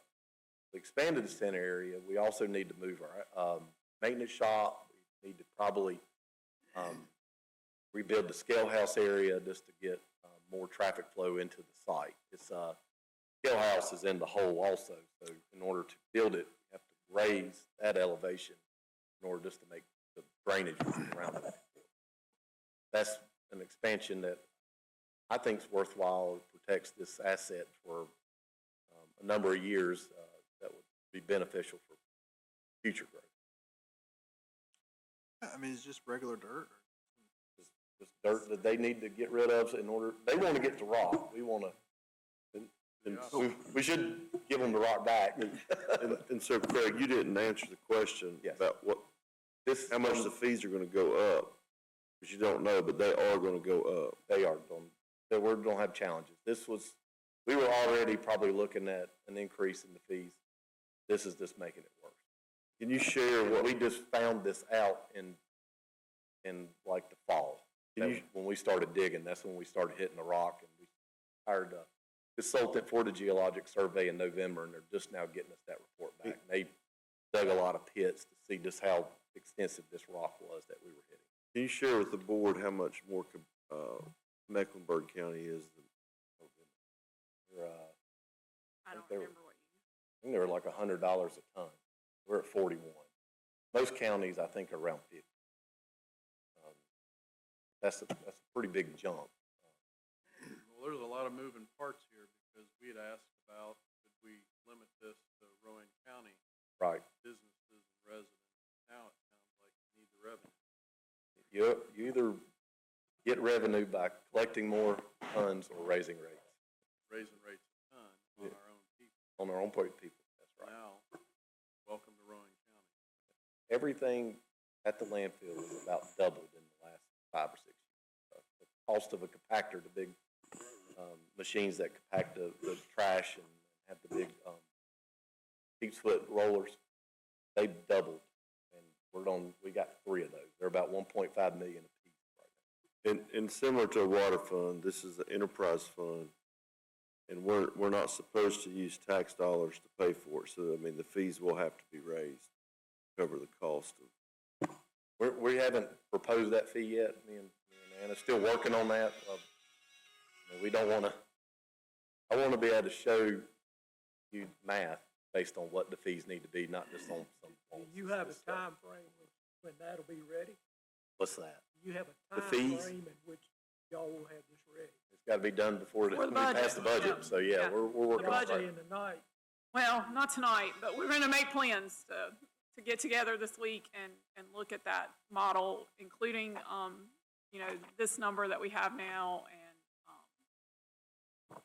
the other capital needs that he has, that we can figure out where that fee needs to be. Now when we put this out and put this in the package, it was billed as, the contract that was put in your package was a construction contract.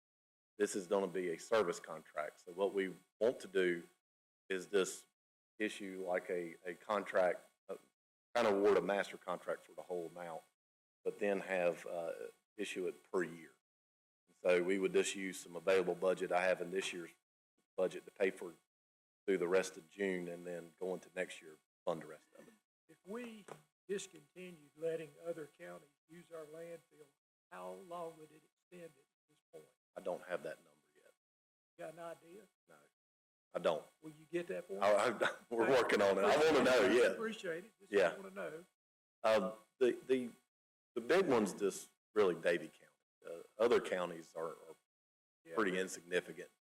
But if the other landfills that they're charging significantly more shut down, they don't want to come to us, especially when they find out we're. Well, Davie closed. County's been using this a long time. We're pretty adjacent to them. It makes sense. Well, I mean, it's just right up the logistically road. to use. Do Yes, they have a landfill? they do not. All right. Anything else? We would just like to, that you would So we award want a to service contract. authorize the county manager to sign a service contract, our standard service contract, with the language of not to exceed the 1.2 in this year, the 3.2 in the following year, for the total of the 4.4 million. Jay, is it illegal that we can't hire a Rowan County trucking firm to?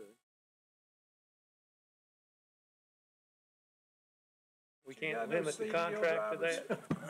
If they're the low bidder, Huh? if they're the low bidder. Do we have any Rowan County bids? We had several companies interested. The one that was the lowest, that was responsive based on review from our purchasing department and our legal team. We did have non-responsive bids that were lower. Non-responsive. Means they didn't get all the paperwork yet. That means. Yes, sir. Now, you know, I'm retiring in December, and I got a truck. You'll do it for half that. I'll do it for $2 million. Ben, could you help him? No? All right, so staff recommends Commissioners Award, Commissioners Award of Service Contract to Zolad Construction for a total amount of $4,472,280.08 to begin hauling soil to Rowan County landfill. Total amount will be broken into estimated amounts to be completed each fiscal year, 25-26. Amount not to exceed $1.25 million, and for 26-27, $3,222,280.08.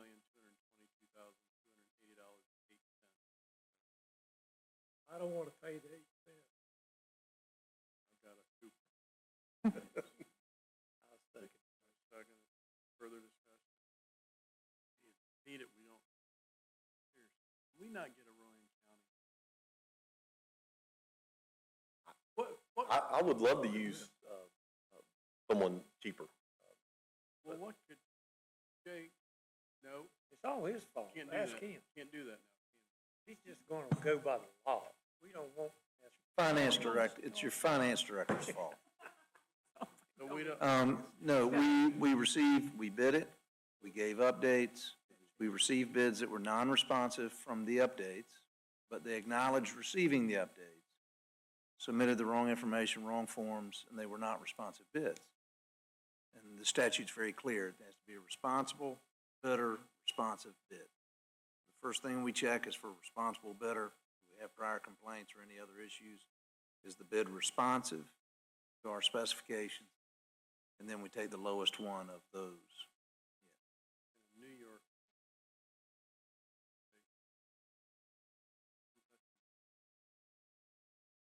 All right, motion, so there's nothing we can do? Or is there anything we can do? Nothing you can legally do.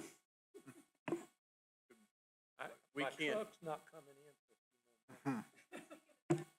No. Then can we, oh man, I don't want to give anyone fuel, come back to us, sue us. So, all right, we have a motion and a second. As long as you say there's nothing we can do. Okay? Junior? You're with Jay? Connie? No? All right. All in favor, say aye. Aye. Aye. Go away. All right, here's some board appointments. Board of Adjustment, Andrew James King has applied for reappointment to the alternate seat. Board of Equalization and Review, Kevin Otten, our friend, applied to a reappointment at-large seat, Board of Equalization and Review. Central Iowa Workforce Development Board, Mike Beaver and Kimberly Bartleson applied. So a motion to approve those three. So moved. Second. All in favor, say aye. Aye. Patricia Murtaugh is asking to be removed from Home and Healthcare Block Grant Advisory Committee. She's moved out of the county. Motion to approve that. So moved. Second. All in favor? Aye.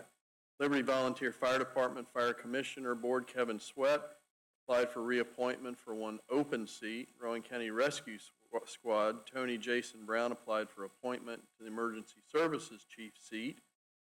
That's for a life term. Town of Rockwell Planning and Zoning Board, ETJ, Charles Allen Dryce II applied to appointment for one open ETJ seat.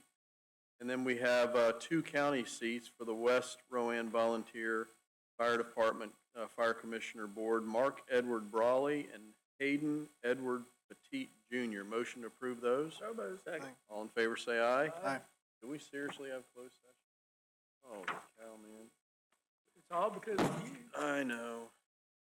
Board is asking to enter into closed session pursuant to North Carolina General Statute 143-318-11A1.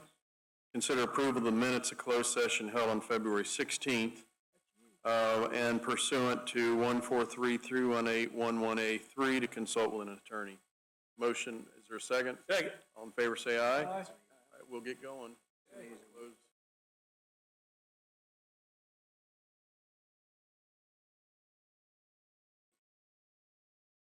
All right, we're back in session from closed session. No, not yet. No, I know, yeah.